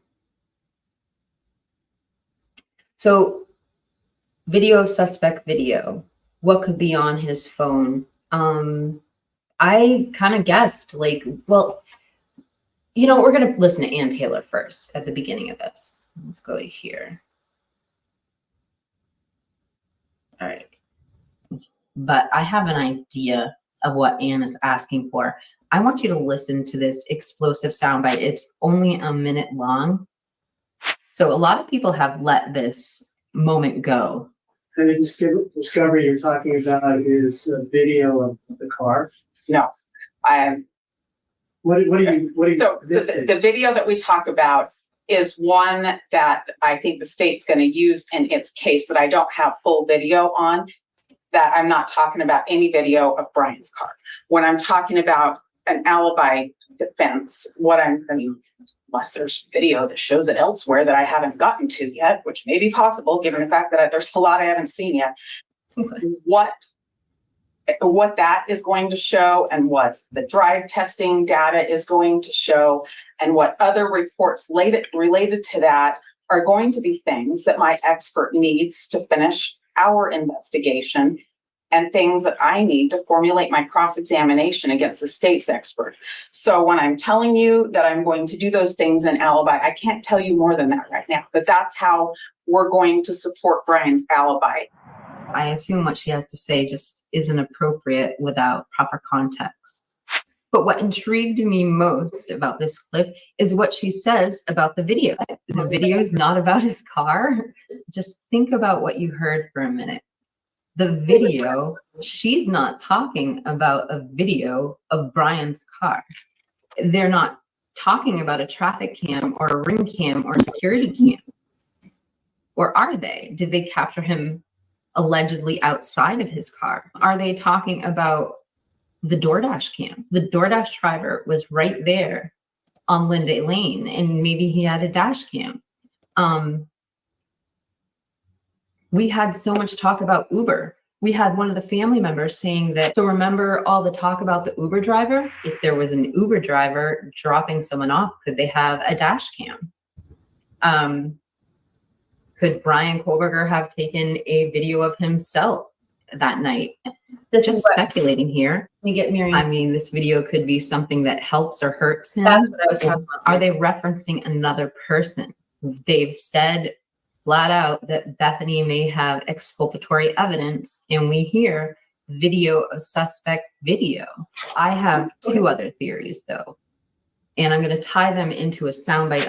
Okay, so I have a soundbite for you that is extremely rare. You a very early soundbite from Steve Gonzalez, and I want to pose two questions to you before I do. Just want to show you this in the PCA really quickly. I am looking at the PCA right here. Yes, I can play Heather. And So I want to remind you of this very odd sentence. The combination of DM's statements to law enforcement, reviews of forensic downloads of records of BF and DM's phone, and video of suspect video, as described below, leads investigators to believe the homicides occurred around 4 a.m. and 4:25 a.m. I mean, some people say this is a typo, it's a mistake. I don't think that. I think it's intentional. But if it is accurate, I ask you, could they have caught another person's car on surveillance? We just heard Anne saying it might have been seen elsewhere and she just hasn't seen it yet. She's also missing half of a video where it is on. What is it? Is it another car? But there's another thing we could think, which is if Anne is using alternative suspect theory, could this video ruin somebody's alibi? I'm going to play you this explosive soundbite and I'd love to hear your thoughts. this is what I was getting at. Do you believe that people on this campus know something that the rest of us don't know? Do you think that there was a stalker involved in this case? I don't think it matters what I particularly feel. I just want them to follow the evidence. I think even people who think they don't have information, I know people have been scared to share stuff because of there may be a alcohol or drugs or something in the background. I've tried to work with them to let everybody know that that's not what they're working on. But I've definitely heard from people that they're scared to submit stuff. It could be a party. It could be anything around that neighborhood within that time that could help us. And I think that community is going to solve this case just as much as those officers in that room. You said something about, someone's car could be, in a selfie or a video of a person who said that they had an alibi, but the car isn't where it was supposed to be. Tell me about that, what you're thinking when you say that, sir. I have an IT background. I know Teslas and some other vehicles have cameras that you don't even have to turn on and they're still recording. And there's some chips in there that you can pull data off. I know that's the way the Wi-Fi's work. So this individual could have came into these homes and partied and done things, and that data can be captured. I want this guy to be fair. I want him to be scared. I don't want him to be confident. I want him to be sick of seeing my face. And I'm not going nowhere until this guy's off the streets. And the worst thing I want is another family to go through this. Kaylee's mom said something about being fearful that he is around, that he's watching all of this, that he could even show up at a funeral service for your daughter or one of these children. It's pretty much a fact. He who does something like this and doesn't tune into the media? Who wouldn't? It's in his 100% selfish interest. So yes, he is. And we wouldn't want to do some kind of celebration and exclude anyone. So yeah, he could easily be there. And that's a sick kind of twisted person that would do this kind of crime. When you talked about getting into the phone, you said we have family passwords and, we were able to get in there. Is there anything that you can share with us about what you learned there or people she was communicating with? We know there was a back and forth between she and her on and off boyfriend through the course of the night. There was a little, there was some information. We were able to get that to the police officers. I think it definitely helped them. I know the behavior footprint afterwards, it did definitely get some more things in the works. But I'm a historical fact person. I can help them know my daughters and Maddie from past, but going forward, I'm going to be less and less relevant. Do you believe that your daughter was the target, or do you have any reason to think that that she was over someone else, or that someone else was?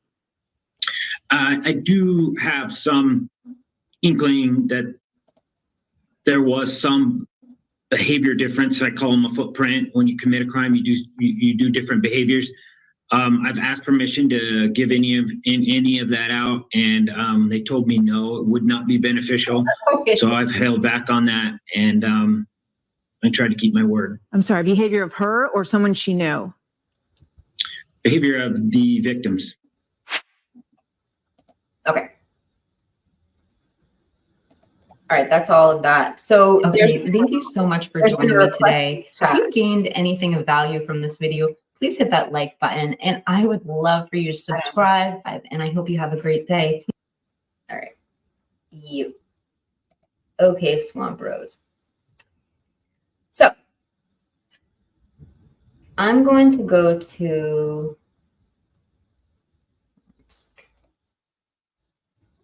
let me stop sharing my screen. Oh, hey, Taxman. I didn't. Oh, there's Toes. Police only lie and cover for their own mic shop. We go back to lurking. Toes, why are you lurking? Probably enjoying your Saturday. I kind of wanted to do that. I wanted to do something like low key, drama free, because what I like on Saturdays is something nice to listen to while I'm kind of doing like my chores and stuff. I wish Harsh Reality did more morning live streams. That was a good one the other day. While I'm cleaning my kitchen. All right, so we had a special request in the live chat. Let me get back to it. I started from Tonka. It won't let me click on it. Hold on. My screen is frozen. Hold on.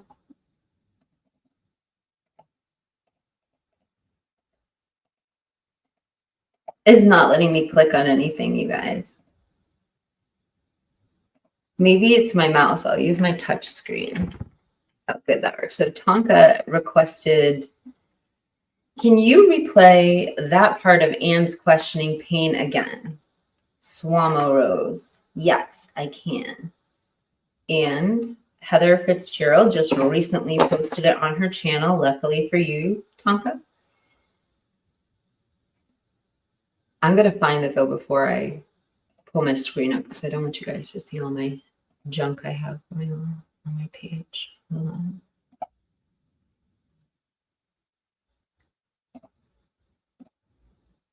All right, so I'm bringing up Heather Fitzgerald's channel, and I will put a link to her. Hold on.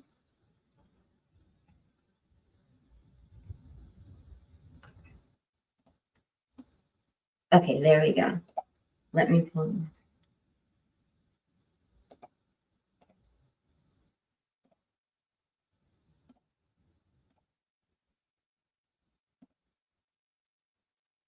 I don't remember which one it is, though. It'll be pretty quick when I figure it out. We have a lot of creators that are actually participating in this live stream today. I have another video from another creator too to show. Okay, so there's Heather's link at the bottom. And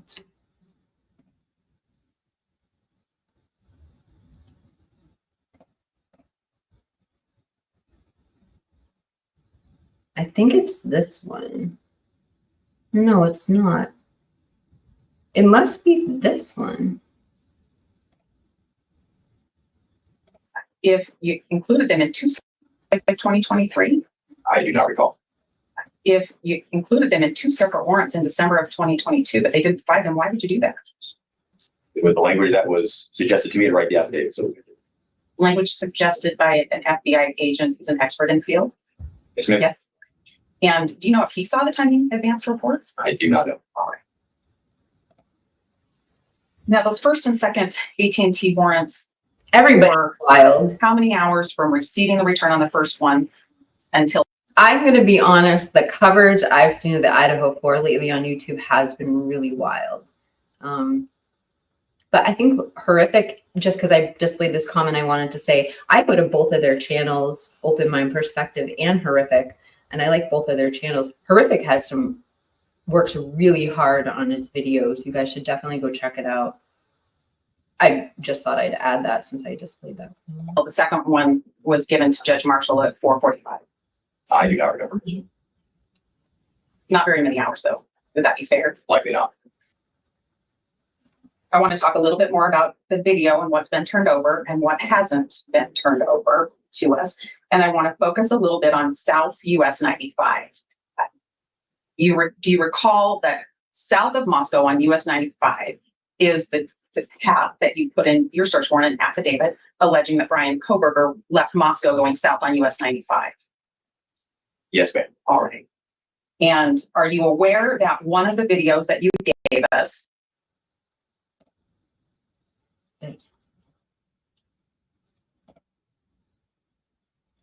the coffee shop there on South 95, that leaving Moscow, you have to pass that.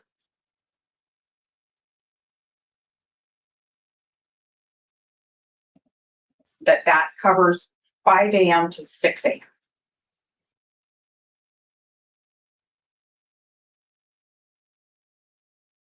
I do not recall the time frame. And so the time frame in these videos would matter, right? Certainly. The time frame in the videos to be meaningful would need to cover a time that surrounds the allegations against Mr. Koberger. Is that fair to say? You can say that, yes. Okay. And are you aware that Wasankari Construction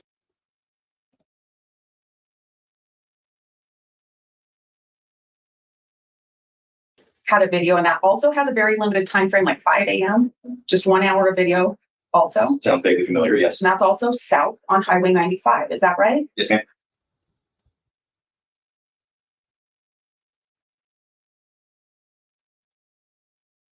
And the one we talked about today, Monday's machine that nobody could find, that clearly was given to Moscow Police Department, that's also south on 95. Yes, ma'am. Okay. I understand that you had a lot of help on canvassing and collecting things. There was a lot to do. But as the lead agent and the lead department, is there some kind of inventory of these videos, like a general inventory that would help me know what you have and why you don't have the relevant timeframes? The inventory that would be most useful to you is the inventory of evidence that has been booked into. I don't know if Anna's talking about pain or me. What are my qualifications? I have a YouTube channel. That's it. And I'm sorry I say especially. I have a lisp. I work very hard on it though. Let's continue. The Moscow Police Department. That's the inventory. And I did come see the evidence. That's fair. I did come see the evidence. We didn't watch videos together though, did we? No, ma'am. And would you agree that that evidence is on thumb drives with stickies on papers that tell us different things, but not like Thank you, Simon. an inventory of what's on each thumb drive? I am not aware of an inventory of each individual thumb drive. Okay. So for us to do that together would take some days to inventory it all together. Is that right? Yes, ma'am. And that's my best way to try to find this Monday's machine Sure. and Watson Carty Construction. Yes, ma'am. Okay. That's it. Thanks. All right, Ms. Taylor, anything to follow up on that? Jennings? Oh, just one second.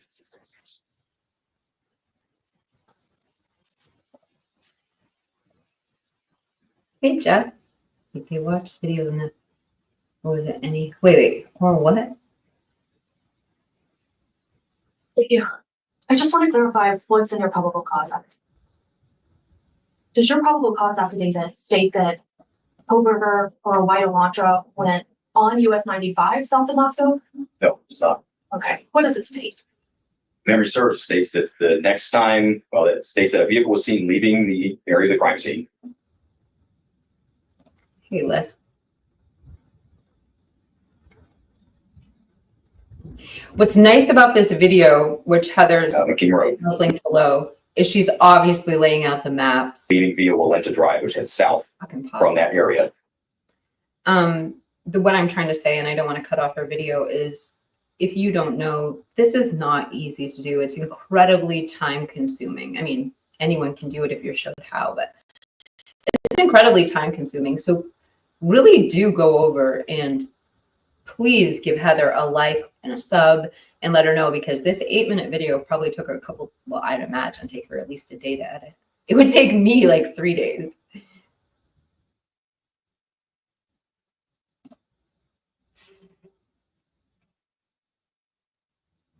Wait, you're agreeing with something, Jeff? Hey, Jeff. Jeff?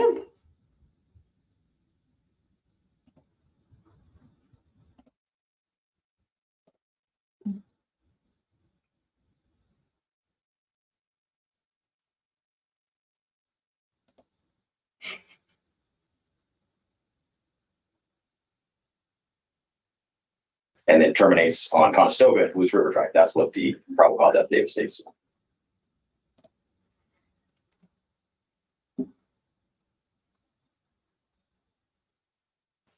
And to your knowledge, are there other paths of travel? I know, I Moscow can't besides believe I US did 95? either. Yes. My husband.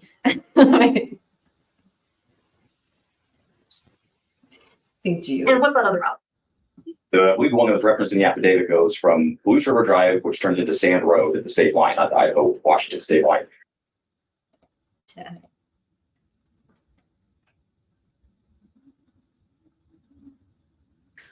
That road continues westbound until south of Pullman and eventually leads north into Pullman at Bishop Boulevard, if memory serves.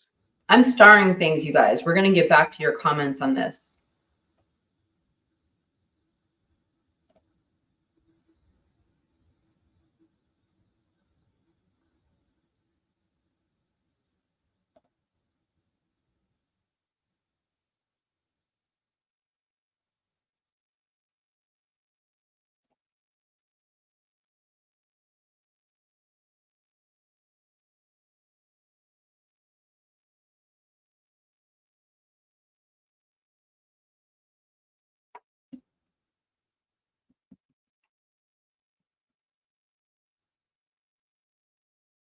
And does that path of travel go by Watson Carey Construction? I do not believe it does.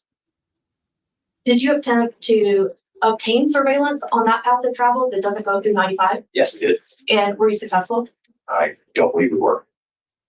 I don't have anything further. Okay, thank you. Ms. Taylor?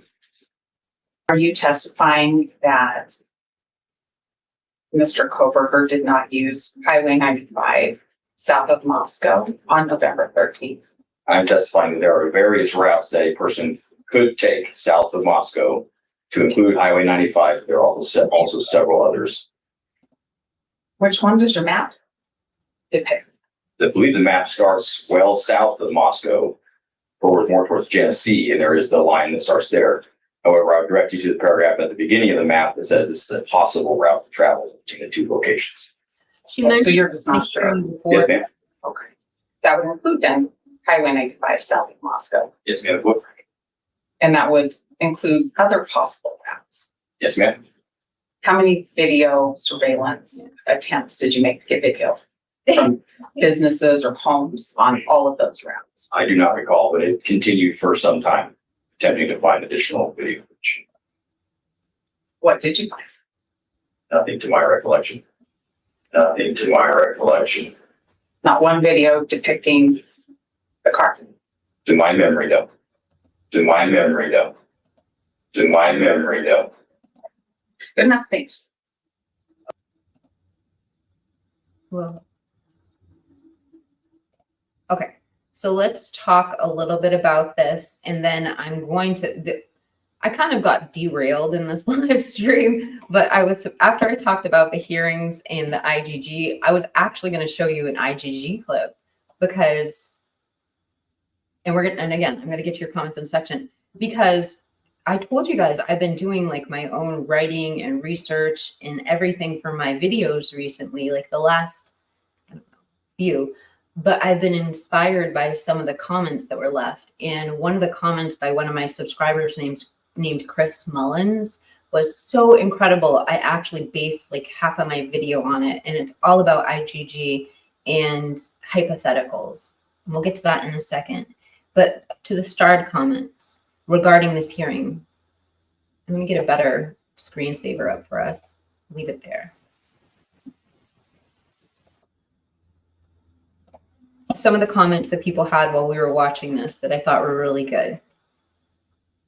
We'll unstar that one from River.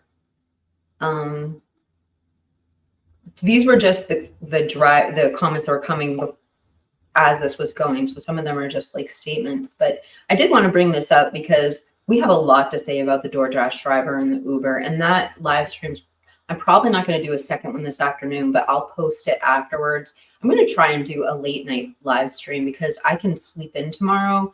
And I was thinking of doing maybe like a 10:30 one. So I'll post that when I'm done here, and we'll talk about private driver and Uber. I have so much to bring up of it. In fact, somebody mentioned horrific earlier, and I'm going to use a soundbite from horrific to talk about the Uber driver. So stay tuned for that. But let's get to the statements about Payne. Stacey Dean says, Payne said, I don't know.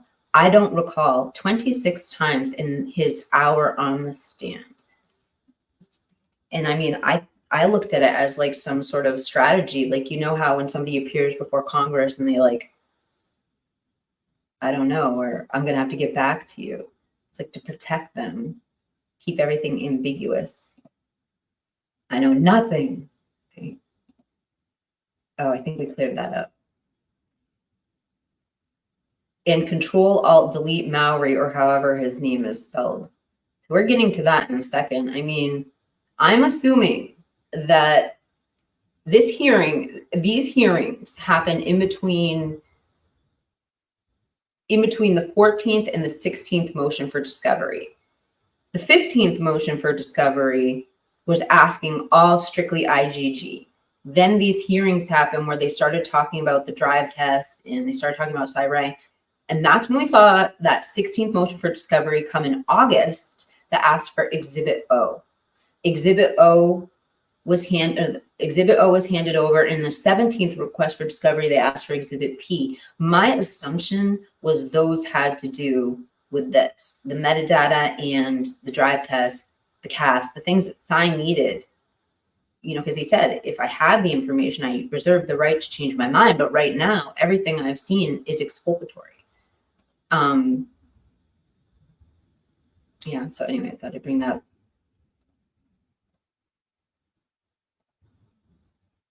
The reason I paused is because I realized I have a quote of him saying exculpatory right at my fingertips, because I literally just did a live stream with it the other day. Let's just hear Cy Ray say that he had was exculpatory. So my point is that I think all that's left is the IGG. They should have asked for it by now. If they haven't, then on the 14th, they will be trying to compel that out. So this is from a live stream I did with Gia the other day. All right, so let me grab my script so I don't freaking forget anything. All right, so this document is what the closed hearing is. Drip Drop made this excellent video. I had been studying it because I was actually going to do a video on it before he came out with his latest one. But let me grab that timestamp because it tells me when to start and stop, and I don't want to go into a rabbit hole with Drip Drop. All right, so we're going to start this clip at 10:25. This is when I'd like business on how to get to the third floor balcony. It's sus, and I don't like to see people making comments like that. It gives me goosebumps. It really does. Now let's watch a short little clip of Brett Payne, the lead detective, the one that arrested Brian Koberger for this case, the one that wrote the probable cause affidavit for his arrest, on the stand being questioned by Ann Taylor, Brian Koberger's attorney. How many video surveillance attempts did you make to get video from businesses or homes on all of those routes? I do not recall, but it continued for some time, attempting to find additional video footage. What did you find? Nothing to my recollection. Not one video depicting the car. To my memory, though. What? Not one video depicting the car. To my memory, though. Oh my God. So apparently Brian Koberger's car is not on video in Moscow, Idaho? Is that what we just heard? Or am I mishearing things? Not one video depicting the car. To my memory, though. Moving right along. Now, let's listen to a very brief clip of an expert witness testifying at a Brian Koberger hearing. The content of the data, though, is it helpful to us in representing Mr. Koberger? 61. It absolutely is helpful. Everything that I've seen to date is concerning to me because it's exculpatory. Exculpatory. Do you realize somebody can't just sit in the courtroom and lie? That would be perjury, which means he's telling the truth. And everything he's seen so far is exculpatory. You can see the disgust and shock on the judge's face as this man speaks. Also of important note, the prosecution did not ask this expert witness a single question. Nothing. When have you ever seen that happen in the courtroom? Typically, the prosecution can't wait to discredit a defense's expert witness when he's on the stand. But he didn't have a single question for him because this guy knows what he's talking about. He's really smart with a really high IQ. He doesn't care one way or the other if Brian Koberger's guilty. You know why? Because he's former law enforcement and he's married to somebody that was almost in the FBI. Yeah, surely him and his wife would love to see the actual perpetrator of this crime locked away or put away or underneath the prison forever. However, the evidence is exculpatory.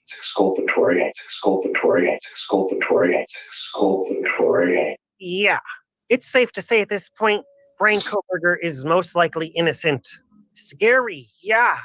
Let's move on. We've all heard the accusations and false allegations of Brian Koberger stalking one or more of the victims since day one. You know, the 12 pings, supposedly him going to Mad Greek to eat, so on and so forth. It's all been rumors and blatant lies. While this man who conducted a survey is on the stand, the prosecution admits all stalking accusations are false. You acknowledge false that Mr. Koberger allegedly stalked one of the victims. That's false. You know that to be false. Which one? Did Mr. Koberger allegedly stalk one of the victims? Yes, I was trying not to say that because. But you knew that was false. I did. Yes. And so you have now, for anybody who had never heard that before, that question is now planted into them, unqualified representation that Mr. Koberger stalked one of the witnesses, and that's false. That's false. Yes. Yes, okay, thank you, thank you. Okay. All right. The Instagram accounts of Brian Koberger, those were fake. This is a big deal. Yeah. There's some sick individuals out there that will create fake accounts using other people's pictures. It's disgusting. What? Don't take my word for it. Let's listen to the prosecutor again. Allegedly stalked one of the victims. That's false. You know that to be false. Which one? That's false. Yes. Yes, okay, thank you, thank you. Brian Koberger did not stalk any of the victims. Keep in mind, Ann Taylor has previously stated in the courtroom her client, Brian Koberger, has no connection to the victims. And we haven't caught her lying yet, have we? She's told us the truth, and it's been backed up by the prosecution and every witness we've seen on the stand, including expert witnesses and even the lead detective in this case. He doesn't recall where the videos in this case are. If the lead detective doesn't know exactly where the videos are of Brian Koberger's car, but supposedly the clerk does, oh my God. Actually, I know you've seen that witness because I remember, Gio, we went over that in the show before. But anyway, so that's the only one, though, I think you've been debriefed on. We're supposed to believe this? That's crazy. Your Honor, Brian is innocent. Your Totally agree. Honor, Brian is innocent. I will talk about the So private we know driver. they don't have Brian Koberger's car on video. We know that the cell phone data is exculpatory towards Brian Koberger. And we know that the defense and prosecution both agree that Brian Koberger was not stalking these victims. Kaylee, They can't say Maddie, that word Ethan, either. and Xana. Because that's part of, we're going to stop there. Okay. Gia? Yes, I'm sorry. My son is texting me. Is everything okay? Yeah, it's just my college son who went. There's another clip in this, which I just feel that I played it during this live stream, and then all of a sudden it became super relevant again. And let me set it up for you, because since we're on here, I was showing Gia Cyray, and then I went into like, Cyray gave me a shout out on his channel. So I, of course, wanted to show it off to Gia. But what's interesting is what Carrie says, Cyray's wife. Now, Carrie is former law enforcement. She also was almost in the FBI. And she says something about Nancy Grace. And if you haven't heard this statement from Carrie, I just want you to listen. She brings up that it's not just the true crime community that needs to watch it when it comes to reporting on their facts and verifying their sources, that it's mainstream media news journalists, trained people with teams of people backing them and corporations with advertisers, and they go into this sensationalism. And so they talk about also exploiting the parents of victims. So I'm going to play that. I'm not going to play the Cyray soundbite, but I'm going to skip to Carrie. And I'll put their banner up while I'm doing that. Their channel is Socialite Crime Club. They are one of the best true crime channels on YouTube right now. They have incredibly good content. So if you haven't checked out their channel, it's at the bottom. Please do so. And I would imagine all of you know if you're watching the show, but for anyone watching who doesn't understand who not Joe Rogan is, he's the guy we just saw on the stand. He's the expert witness for Brian Koberger's defense, and this is his first time being an expert witness for the defense. He's been an expert witness for the prosecution in nearly 100 cases. Now, that's not to say he hasn't proven somebody's innocent who was had evidence brought against him. He reviews evidence, and sometimes he finds things that prove someone is innocent. And in those cases, he's never called to the stand. So anyway, let me play this clip from Carrie regarding Nancy Grace and get your reaction. He can be indicted for. Or B, the more probable one, he is totally full of it. There's no other option here. If you reviewed evidence and you have an opinion, that evidence is sealed by a gag order, and now you're making your opinion public on YouTube, you committed a crime. Yes, we're live. Or you're just a liar. Interesting. Yeah, so let's go with a happy thought here. My parting thought What for are our you doing, socialites, and I've please? got to do a couple shout outs right here. There is another YouTube channel called Swamp Rose, and I have to be honest, when I got an email from Swamp Rose, I'm like, what is Swamp Rose? I think her name is Kiki. So Kiki reached out to me, and she says, hey, I have a guest that I want to bring on my show. And he said he knows you. And it was kind of a this weird chat conversation that I was in, and he name dropped you and said that, no, even Ray can validate who I am. And I've got to give it to Kiki Swamp Rose, where she actually reached out to me and said, hey, I want to bring this guy on my show. He's saying I can validate who he is through you. What do you know about him? And her email was very articulate. Yeah, she's great. And we'll put a little link to really her channel. It's Official Swamp Rose. If you just Google that for YouTube, you'll get to her channel. So I start doing a little bit of research, and she sends me this guy's YouTube channel, and it's Matt. He claims to be some type of Homeland Security expert. Matt, that this works wasn't for a Matt. Homeland Security. Is that even a real guy? It looks like a model or Yeah, 100%. it's like a stock image. Yeah. So I start doing some background research, and I find out this guy's totally full of crap. It's a fake channel. All right, you guys, I'm not trying to toot my own horn. I really want to get to where Carrie speaks because she speaks from a really good place of knowledge here. Drunk Turkey Show, and we'll put a link to their show. We'll give them a little plug as well. And it's long. This panel goes for a couple hours.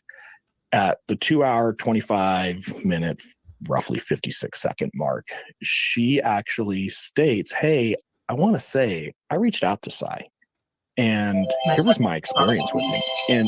But she's talking about the experience of vetting potential experts who want to come in and say whatever it is they can say for their 5 minutes of fame. And I want to throw this out there. We are happy to take these emails. We're happy to take these calls. I'm happy to help vet people. I'm happy to vet their work product. At the end of the day, one of the reasons we did Socialite Crime Club, I've already lost monetization. I watched other things and I was like, that's not right.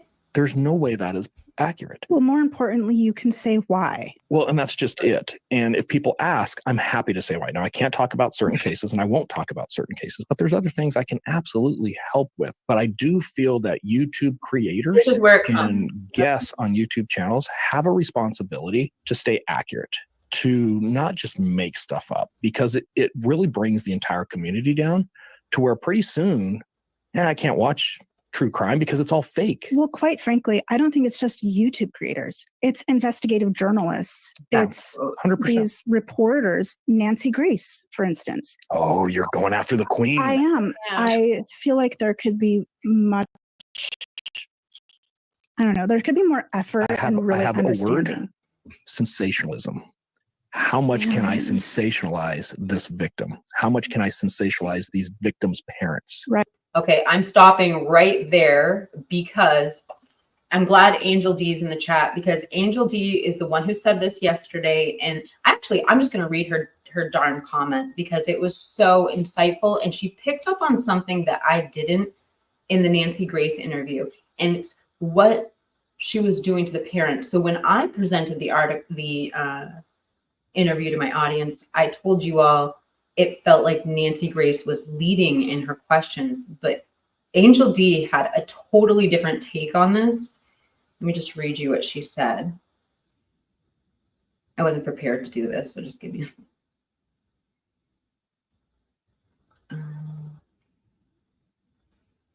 All right, so this is what she says.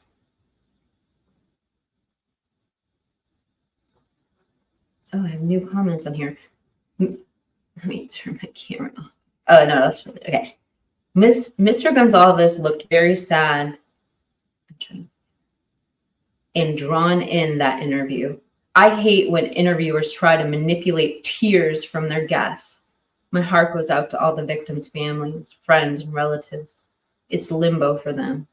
I also feel for the families who have remained silent.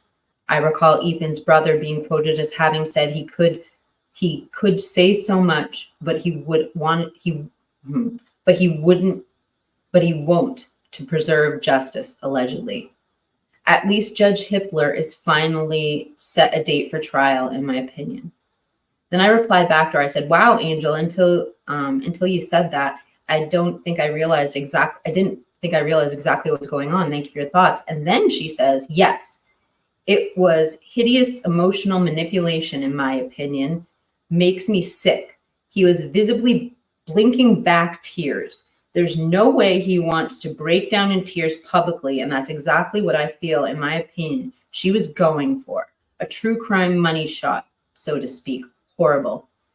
And my jaw hit the floor when she said that, because it was like all the pieces aligned. if you listen to what she said, I mean, you could make judgment calls against her. Like, she was talking about her story as a victim, and she's having this other victim come on to talk about what's going on with the case, different needs. He's clearly doing this from a PR position, but she was talking about her experiences.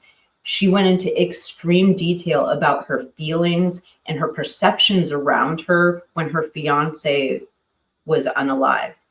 And she would tell these stories, and then she would turn and she would give, I mean, I wrote down some of the questions. I bet I could piss a few of you off. Anyway, I appreciate that statement. I wanted to bring that up because, first off, Carrie called it like a psychic before Nancy Grace even came out with this interview. And then we all got to see it firsthand. Whoa, I hope you're not talking about Blue from DTS. I like Blue. All right, let me go to the comments because, okay.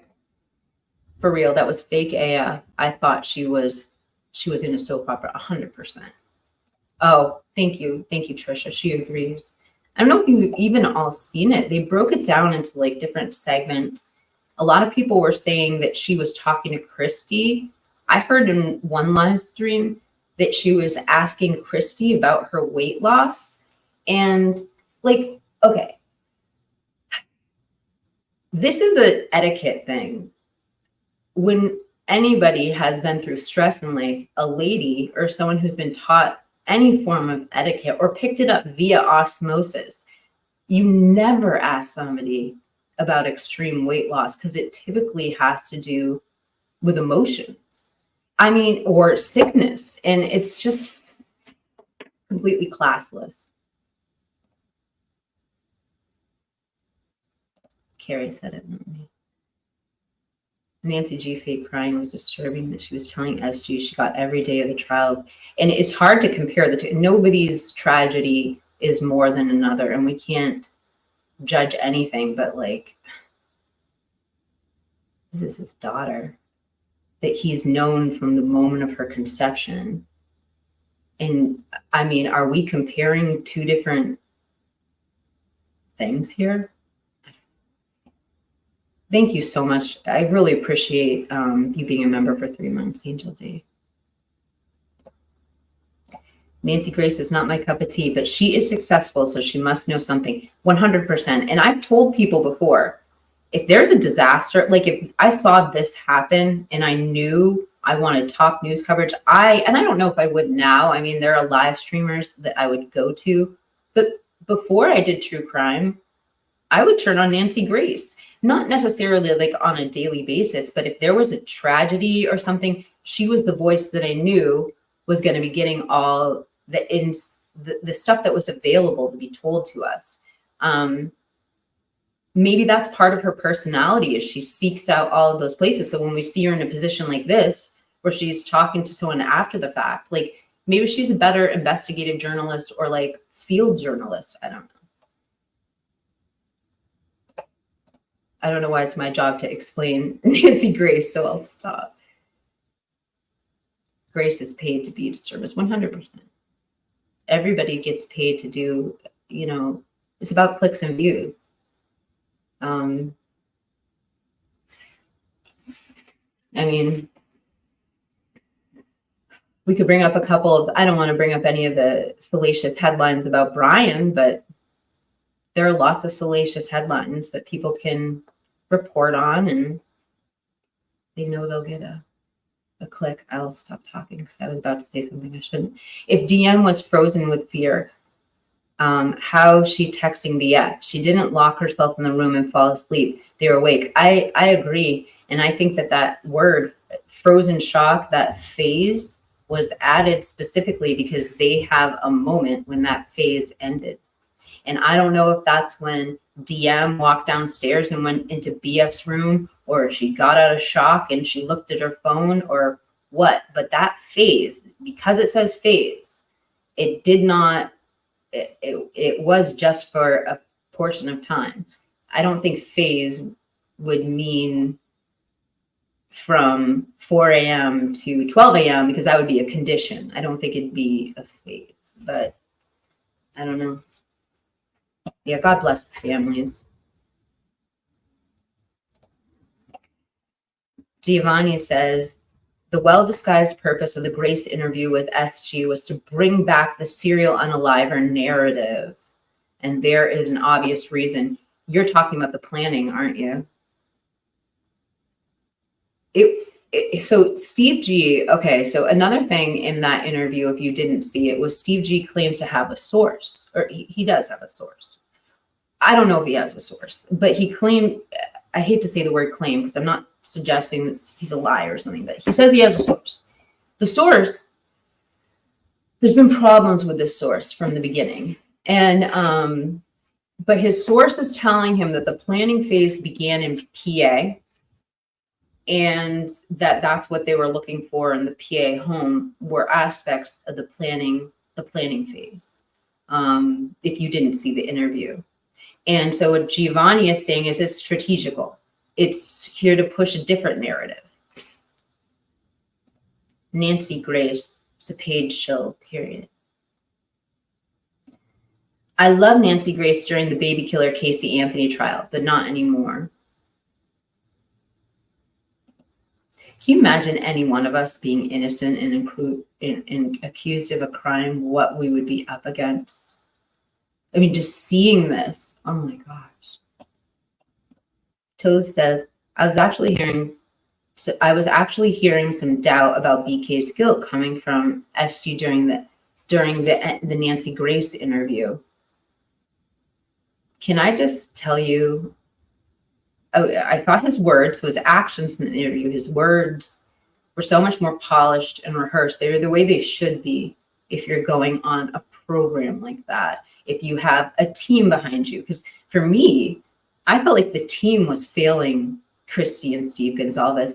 Poor Christy, like you would think you've got this fancy ass lawyer that likes to get the spotlight every time the camera's turned on with you. You would think that he would help them with their statements a little bit more so that they sounded like they weren't pissing off the general audience who wants to wait to see the evidence before they form an opinion. And anyone who comes down on that, just turn on Peter Tragos' video from this morning, because he even said from a professional standpoint, he's not taking a position of innocent or guilty right now. He knows he has not seen the evidence. Oh God, am I muted? I'm already demonetized from the Kendrick Lamar earlier. Sensationalism. I shouldn't say demonetized. Well, the video is demonetized. Yeah. Respect, integrity, and morals is needed. Integrity is the, like, if you can't have respect and you weren't born with morals, and integrity is the one thing that everybody can understand and strive for. There are very few people in this world who have good integrity. But integrity means that you act and speak the same way. Your intentions, your speak, your actions, they are all the same in front of everybody. So the way I act to you here in this live stream would be the same way I act in front of my, my father or something like that. That's integrity. Or in front of my boss or an enemy. If you always unwavering opinions and attitude, where is the integrity? Can you imagine the conversation she had before? Do you think she was talking like that with her producers, coming up with those damn questions? Sorry, Nancy. Oh, nice to see you, Miss Pottage. Excellent comments lately, by the way. It's been so interesting watching your channel from the start. Thank you. I respect you for changing your mind and challenging the narrative. Thank you. I respect that people didn't write me off as a true crime channel and actually showed me how to cover this. So I would just say a lot of credit to the true crime community for taking someone who had no idea what they were doing and showing me the ropes. So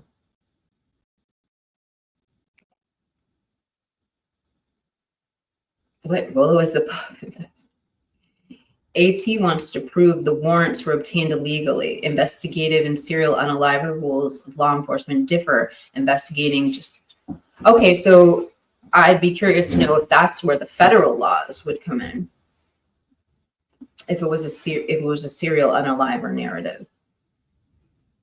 That's really interesting. Giovanni, you are getting a star.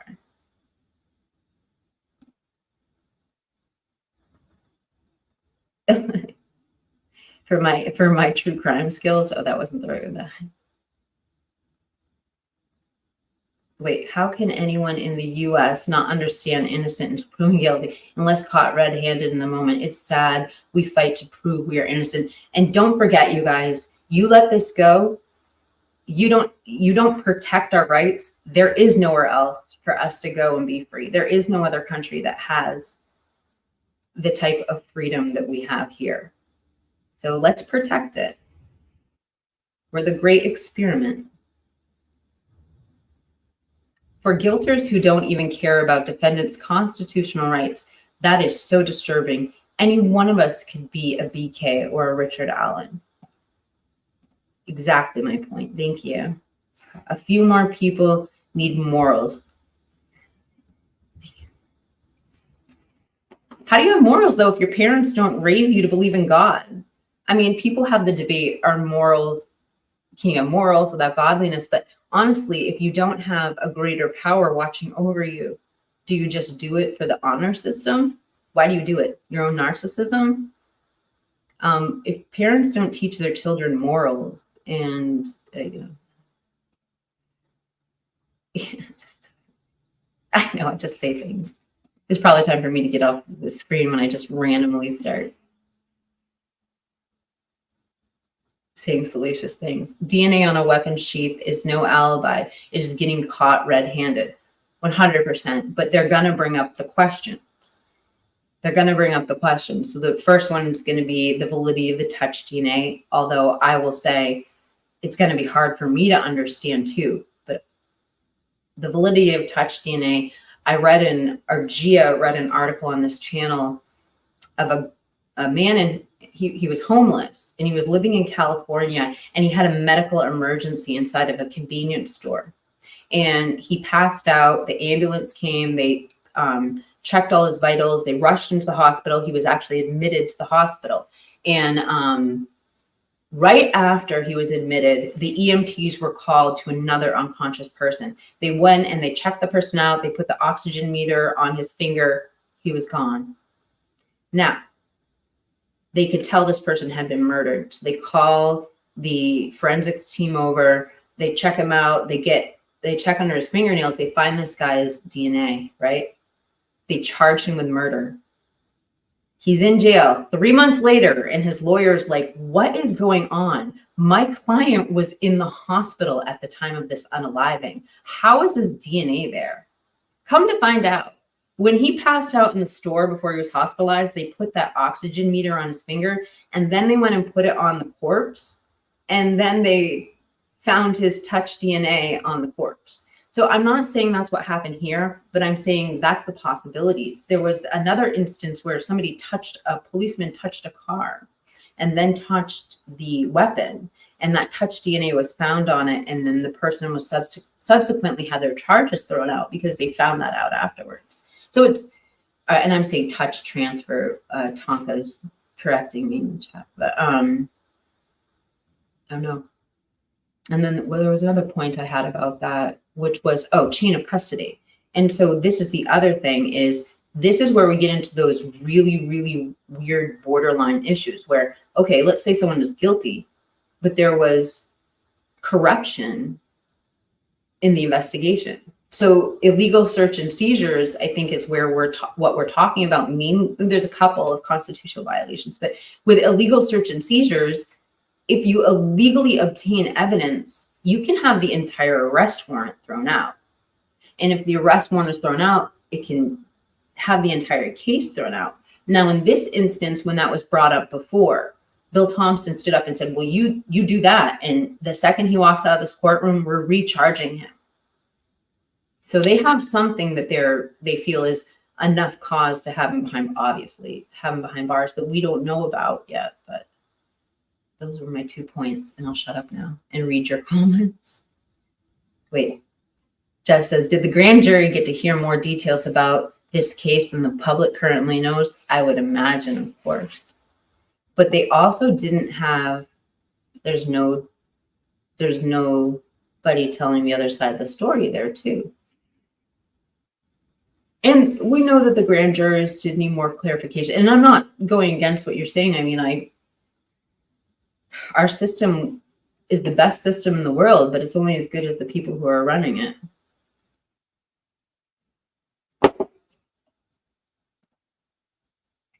Mormons?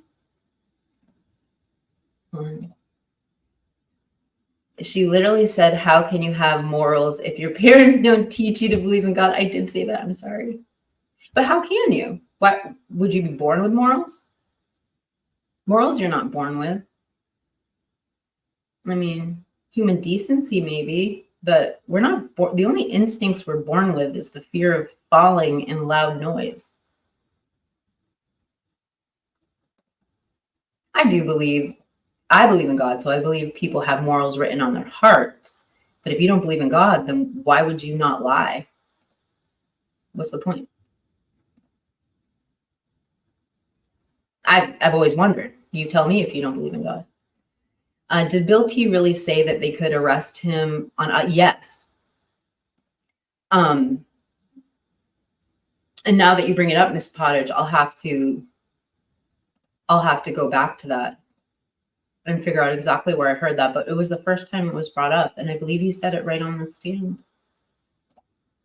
Secret grand jury sex. I mean, the alternative is scary, though. The alternative is they charge us with sketchy evidence. Well, I guess it isn't the alternative, but if we didn't have grand juries and somebody was being investigated for something, it could be made public if they were completely innocent. And one way you can determine that is by having a grand jury come in and say, okay, there's something here. It's like a jury of your peers. Of course, then there's the saying, a grand jury can convict a ham sandwich or whatever it is.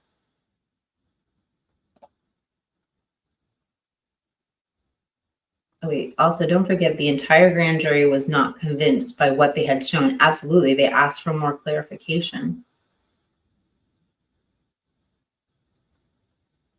Wait, the grand jury had additional questions and were denied answers, but still granted the indictment. But that's not unusual. And then Teresa says, Scott Metalhead, to me, God is not imaginary, nor Jesus. You just look at the 1,000-man atheistic army. They were told, I mean, they killed 1,500 priests, genocide of Christians. Atheism has killed more people in the last 150 years than every religious war in the last 10,000 years combined. And when those soldiers were told to rid their country of godlessness, there's a poem that one of those atheistic soldiers wrote, and he tucked it into his wallet. It was found many years later, and I can't remember exactly how the translation went, but it was like, he said, I'm looking up into the night sky, and they've told us you don't exist. He goes, but here in the quiet, in nature, I know you're real, even though they've taken you away, something along those lines. But even someone who's been brainwashed into atheism unnaturally, they didn't come to those conclusions on their own, and forced atheism by violence, they still have the instinct of believing in a creator. Well, what are we doing it for? What are we living for? Our own personal pleasure? Sorry. You guys are going to start yelling at me. I know it. People generally feel good or bad, and doing bad things feels bad by nature. You can teach morals without God and prefer a person wants to be good rather than have an act God where they don't want to. That's a great take on it.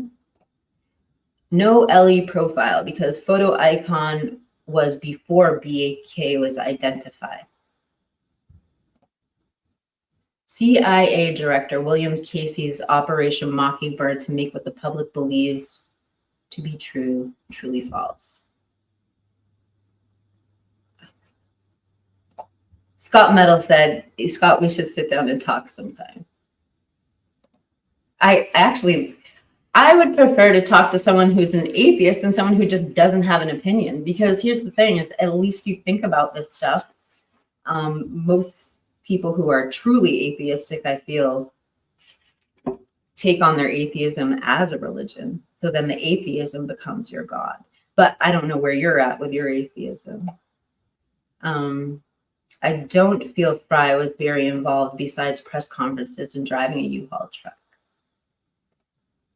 If Thompson has other evidence he's withholding, then he thinks he has something substantial already. Hey, I haven't seen you in a while.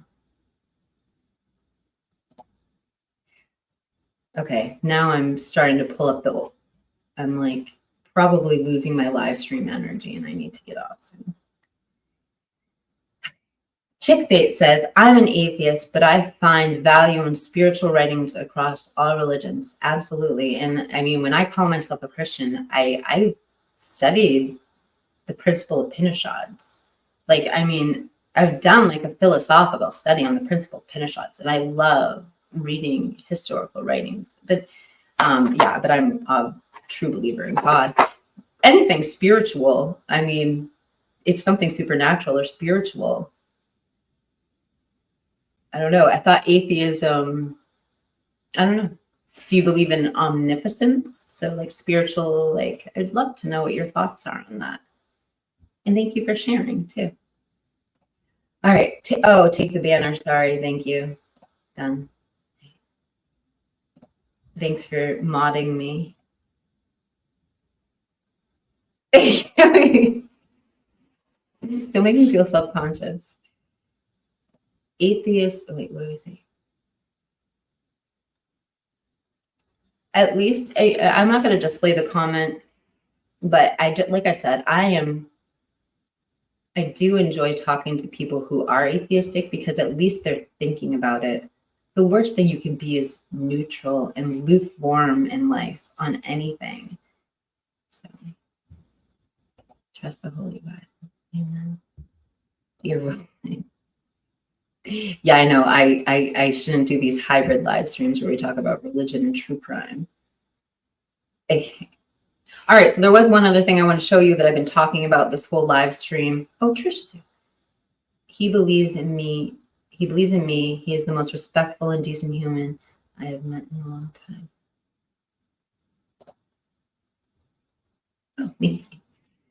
Oh, wait, hold on. I want to read Scott's comment. I respect anyone who wants to believe in a God, but I just don't want it rammed down my throat and told I'm a bad person for not believing. Yeah, because you know what? You are God's creation, and God wouldn't want you told that. So you're never going to force your views on other people. You can only change their hearts and minds.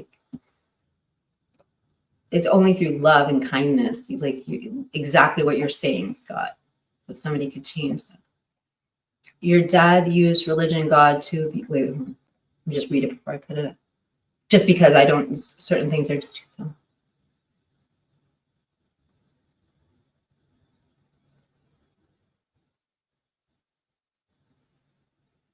So Chickbait is basically saying atheism can't be worse than worshiping a false God, in her opinion.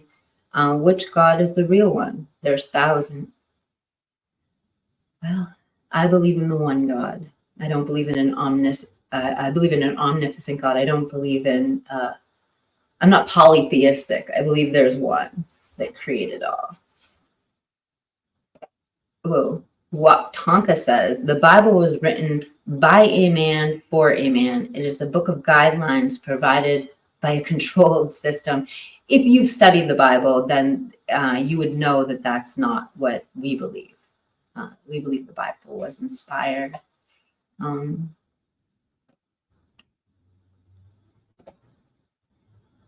anyone donate blood for the hurricane's victims yet? That's a great question. Could somebody please leave the answer in my chat if you know? Chickface says, I like to tell believers if God makes no mistakes, then atheists are not a mistake. Actually, that's a great comment. You get a star. I think he's the best, but you know.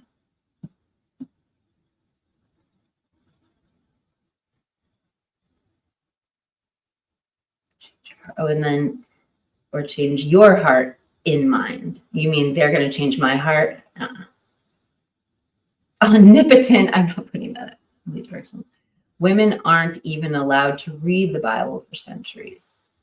Did you know nobody was allowed to read the Bible until the Protestant Reformation movement? Did you know that? You ever heard of the sin tax before? That's what blew up the entire Catholic Church. We here in the United States, I am going to preach for a second. We talk about the separation of church and state. What everyone needs to understand, it was never meant to keep the church out of our government or keep the church out of our communities. It was meant to keep the government out of our church. That's what the separation of church and state was. Because for so long, the government could come into people's houses of worship and force them to tithe money. And the sin tax was like the straw that broke the camel's back, because people could basically do anything, go to the church and pay a sin tax. This is the Catholic Church in Rome. And that's when we were like the real beauty of the Protestant part of the Christian religion is that that's when you were finally allowed to read the Bible for yourself. And that was the, I think the King James Bible or whatever. But people didn't even know what was in the Bible. They thought all these things that were being told by the priest that they had to say and do, all these Latin phrases that they didn't know. When someone finally translated the word into a language everyone could read, that's when we have our modern Protestant churches. Another thing happened, though, during that period, which is we lost a lot of the ways that we can protect ourselves from the darkness, too. That was taken away during the Protestant Reformation movement. And I will stop because this is a freaking true crime show. Oh, bless you, too. They are in need. And I do have a good Idaho 4 clip to show you, because this all goes down to the IGG. And I think that's the whole theme of what we're saying. We started out with Peter Tragos in the beginning of this live stream, because he's saying the two deadlines we're looking at now is the 7th, the DP information, all motions against and for DP need to be in, or answers and against DP need to be in. And on the 14th, that's when motions to compel discovery, evidence for plea deals, or things are going to lamine, words and stuff they want to keep from the jury, all deadlines in by the 14th. So we're going to know about IGG. Okay, my last thought was, and I swear I'll stop, modern Christianity ushers in patriarchal government, erasing the sacred feminine, replacing it with father-son energy. I'll stop the subject now. I don't know.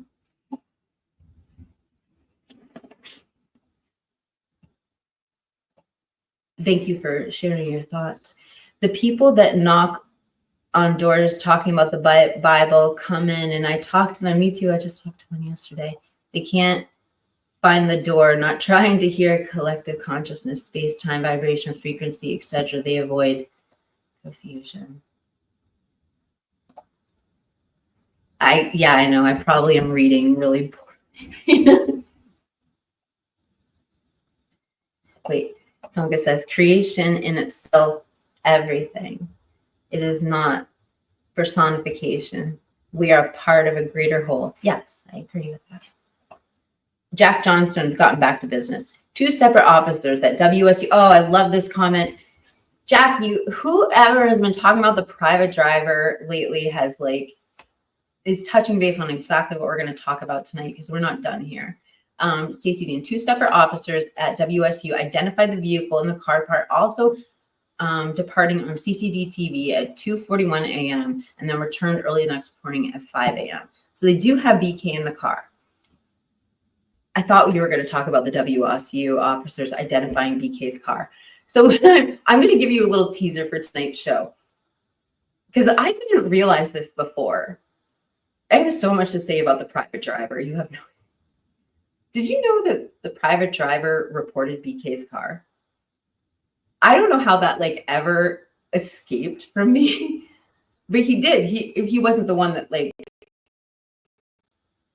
the report made it to the police, but he did report BK's car.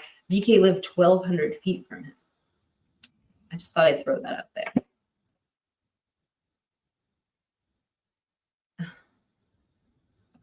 I am a recovering Catholic. I'm a born again Christian. It was meant to keep the church out of government. Because if it did, Muslim, Mormon, Jewish, that's what it stopped religion. Our society wasn't built like that, though. The Constitution was based on a godly society. Because without those principles, those Christian, it literally is. I'm not trying to contradict you. They wanted everyone to be welcome, but it was built on the principles of believing in God. They had to, if you go back and you look at what our founding fathers were trying to do, this was a huge debate, and it is 100%. I'm going to tell you right now, if you want to know how this was done, there's a book called Killing the Witches. It was published last October. It is an incredibly good read because not only is it a historical read that explains to you how church and state was formed when we formed our Constitution, but it also explains to you if we didn't have the Salem witch trials, we would not have the Constitution we have today. In fact, all of our communities would be able to do whatever they wanted with religion. But the point is that religion on its own can do nothing. It has no power. It has the power over the mind. And that's why people are like, well, you can't control my mind, government. You can't tell me what I need. I can and can't believe. But the opposite is true when the state comes into the church, because the state has the power. So once it enters into the place where it's controlling the minds, that's when you can say, dear, you're in church. We're not going to call it taxes. We're going to call it tithing. You have to tithe 1/10 of your income to the government/church. So the point is that the church wasn't going into the government and corrupting it. It was quite the opposite. Now, we could debate what was going on in ancient Rome, but that helped form the Constitution too. But anyway, the name of the book that I'm referencing, where I have my most up-to-date information because it was so well researched, is called Killing the Witches, and it was co-authored by Bill O'Reilly. I don't remember who the historian involved in it is, but that's what I'm referencing. It's not the first place I heard it, but that's where I've got my most up-to-date information. I think Catholicism. Okay, hold on. Kicking off Pavo, Utah in 11 minutes, by the way, the more. Okay. All right. People need, this has been a really long live stream. I'm sure it's like almost 3 hours, you guys. And please don't think I'm like, I like really do respect your atheism and your beliefs, but I'm just being a know-it-all today. So sorry, my phone died. I didn't know I wasn't. It's fine. Okay. Universe inside your channel shows factual evidence from aliens and Bible stuff and will trip y'all. I show a lot of things because I like listening to mysteries. I just like that kind of thing. And I've been having people tell me about alien encounters. I have my own beliefs on what aliens are, but I want people to tell their stories. So I'm just going to remain neutral on that. But yeah, I've had people talk about vortexes, aliens, paranormal encounters on my channel. Oh, thank you, Giovanni. Yeah.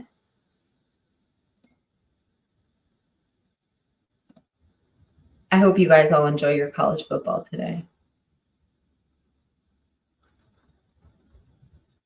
Wait. Apparently the DoorDash was ordered at 2:40. Mark and Betty, I did not have that info, but I do know that the Jack in the Box closed at 3, according to my husband. And in Pullman that came from. Does anybody have any other details on this comment by Mark and Betty? The DoorDash was ordered at 2:40. Do you remember where you heard that reference? Be curious to know.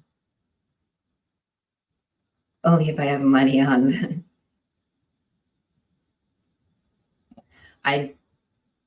The whole private driver thing, the entire scenario is weird. I mean, it could be just, this is obviously a witness in this case. They will be called up to explain the state of the girls before they entered that house. So yes, everything he said is immediately going to be kept under wraps. However, it's just all so bizarre. I mean, it's just all so bizarre. I'll just give you a couple more teasers for talking about the DoorDash driver. Like, this is really bizarre. This DoorDash driver knew the girls, was sort of a friend of the family. And the names were announced. He didn't come to police until a few days later. And it was just weird because if he's good friends with the family, why didn't he reach out to the family? It's just bizarre. And then the other thing is I was mentioning Horrific's channel earlier. Olivia mentioned an Uber, Olivia, Kaylee's sister, at the beginning. And I have that soundbite from Horrific's channel. And then, like, I've been looking everywhere for it. But I've seen a clip somewhere of Ann Taylor asking for Uber warrants or mentioning Uber warrants in open court. And I haven't been able to get my hands on it, but I wanted to bring that up too. So those are 2 little teasers. I got to get off the live stream. My husband just came home. He's a great writer. He's a great writer. I mean, I would tell people when I read this book, it was supposed to be about the Salem witch trials, but like, you know how parents like hide their vegetables and food for children? That's what Bill O'Reilly does with his books. They're like historical books, but he puts like this great story. So like to hide the vegetables. That's what I'm saying. So I didn't realize I was reading a book about how the Constitution was formed. I thought I was reading a Halloween book last October.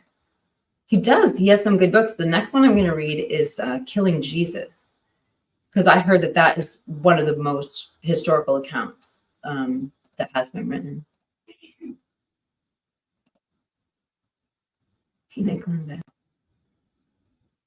Wait, hold on.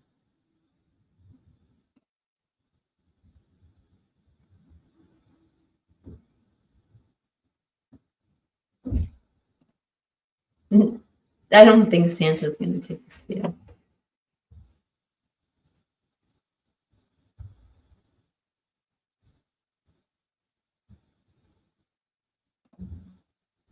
I will.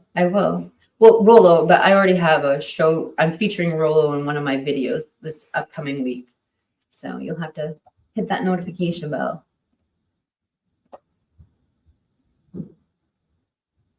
Jack in the Box in Pullman closes at 4 a.m. Wait, hold on. Jack in the Box closed at 4 a.m. in Pullman, 3 in Moscow. Okay.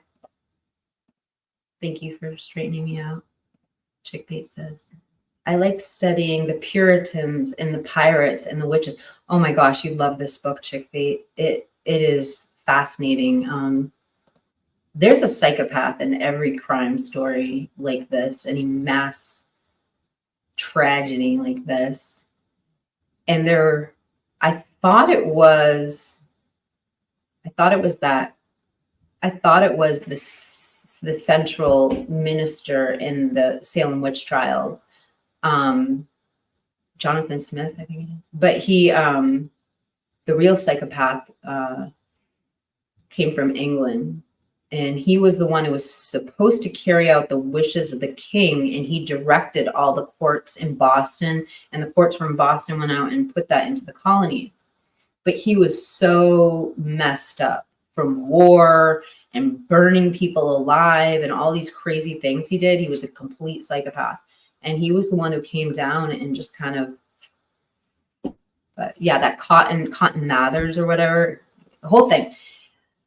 These were people who were trying to maintain power, and you can see it from the very beginnings of the witch trial. They say they don't have good documentation of the Salem witch trials, but that's just not true. All you have to do is go to the Peabody Museum, and they have all of the church records, because from the moment this man entered their church, they started having these meetings. And if you've never, I think it's called Peter's Rules when you're in a church, but it's very simple. You have to have a clear point, and you vote on whether they're talking about that point. So all of the grievances were listed about this pastor. And like from the moment he moved into the parsonage, which is the house they provide for the pastor, I mean, he was demanding more money.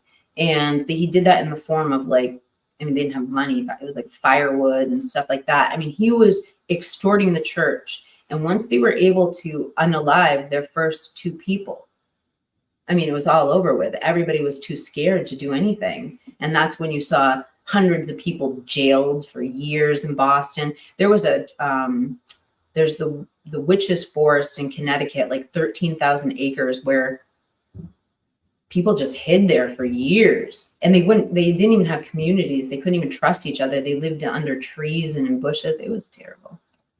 I could talk about it for hours, obviously. And now everyone's talking about college football.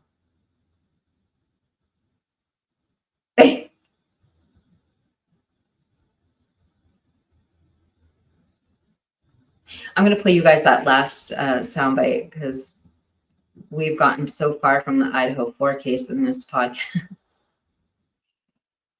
So again, we're coming back full circle to why I did this live stream in the first place, which was we're talking about the evidence that might be produced in these upcoming hearings. And so I made this video. Oh, this isn't it. This video, I wrote this video, but the end of it was inspired by a comment left by Chris Mullins. And I actually, I was actually going to read it, but anyway, I'll tag him in this so he knows I was talking about him. But he's wrote some of the most insightful comments on DNA and IgG. And so I thought I'd play this end part and talk about why it's important to maintain that chain of custody, because our system is only as good as the people who are running it. And yeah, so just take a listen.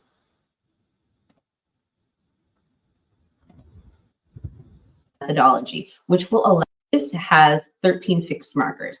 So your person's thoughts, I'm just not. It's how they got a warrant for arrest.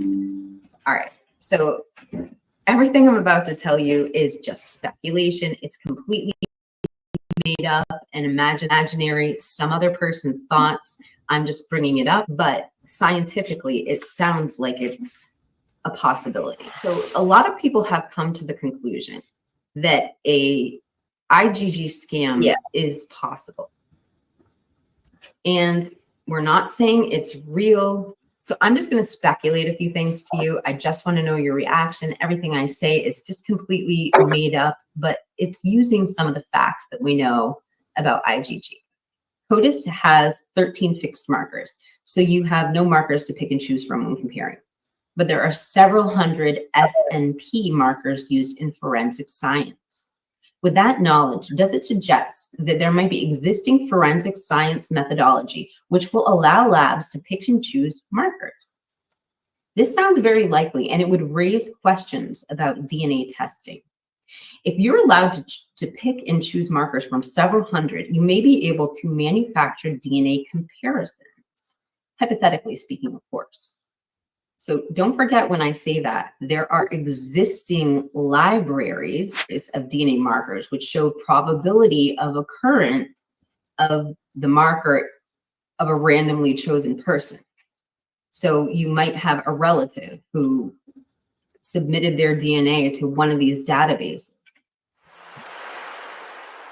The FBI lab only needs 13 to 20 specific markers to discern genetic identity. Speculating here, but what would stop them from sending off, say, 19 that they needed and not sending the others because they're not necessary? So in this hypothetical scenario, the lab would omit or systematically exclude markers. No one's switching markers here. So look, I'm just completely speculating here. I want to hear your thoughts below. I mean, just in conclusion, IgG was never meant to be used like this. It is only for cold cases with better sequential material than a small amount of denigrated skin cells. Because there is no case law set on this matter yet. And there needs to be. I mean, this is about all of our rights. And that's going to be it for today. I really appreciate you watching. If you gained any value from this video, I'd love.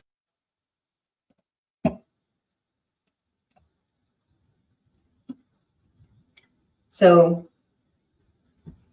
the biggest thing, the biggest piece of evidence feels to be the DNA evidence in this case. And even with that DNA evidence, I just want to remind you guys what, let's see.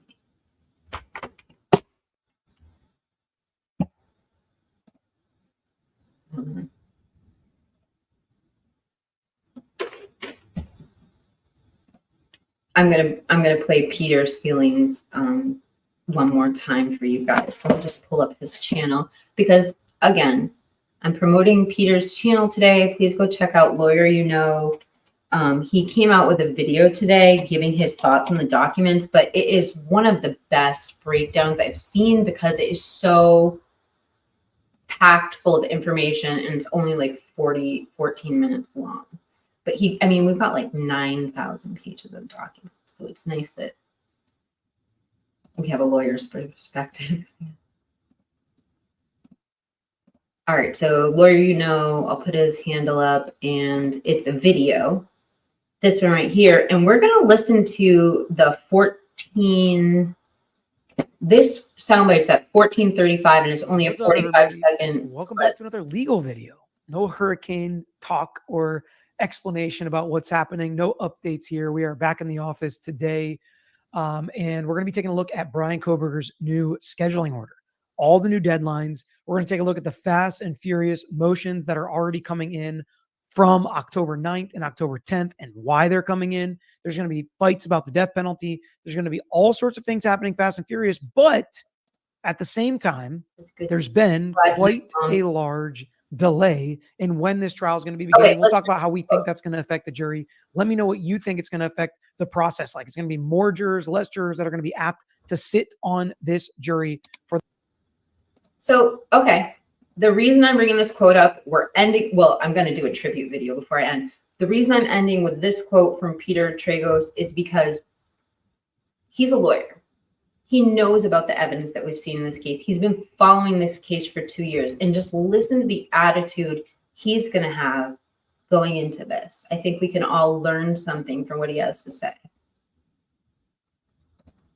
By exhibits specifically and individually, with each exhibit referenced by the Bates number used during discovery. Copies of exhibits shall be exchanged on April 21st. Exact exhibits must be affixed with an exhibit number. State shall use red exhibit stickers beginning with S1. The defense shall use blue stickers beginning with D1 to expedite trial. Each exhibit should be viewed by the opposing counsel prior to trial and a determination made as to whether an objection will be lodged against the exhibit and the basis for the objection identified on or about May 14, 2025. The parties shall jointly file a log spreadsheet identifying which exhibits are objected to and the basis of the objection and those to which there's no objection. So this basically can look like a spreadsheet. Exhibit number 1 is pictures of this.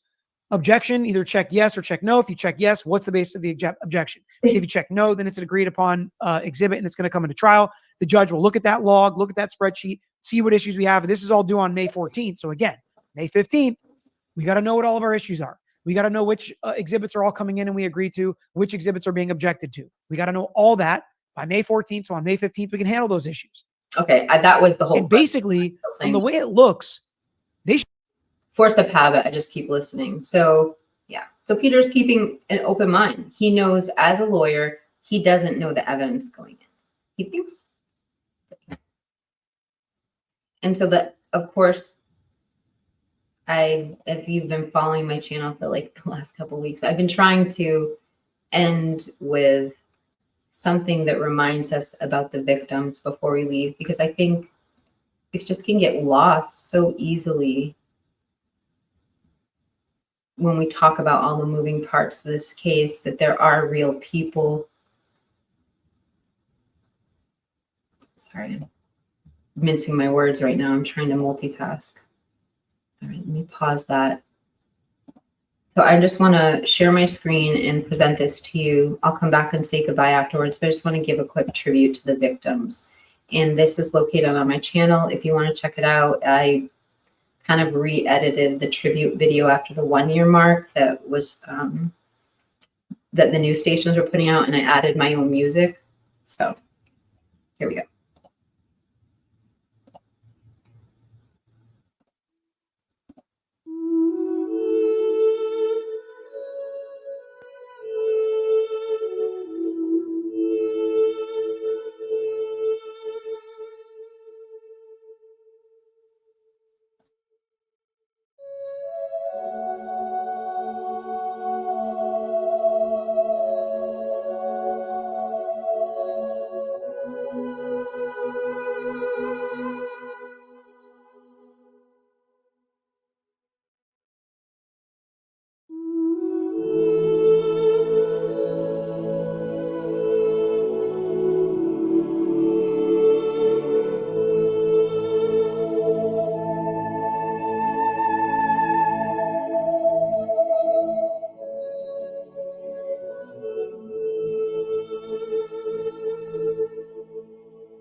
Xana Kernodle,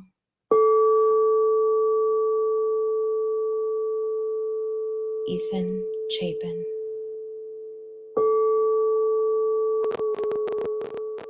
Madison Mogan,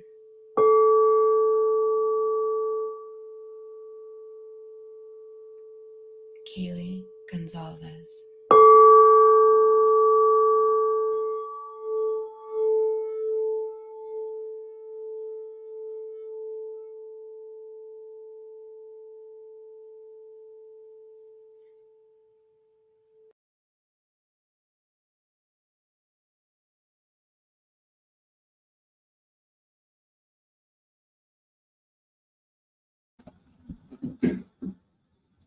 I really appreciate you guys showing up for this last minute live stream, and I hope you have a wonderful weekend. And I know all of you work so hard, so I hope you take some time to have some rest and relaxation. You deserve a break, and justice for the Idaho 4. Please tune in later tonight. Hit that notification bell. I'll probably be going live around 9:30 or so. Thank you. Have a great day.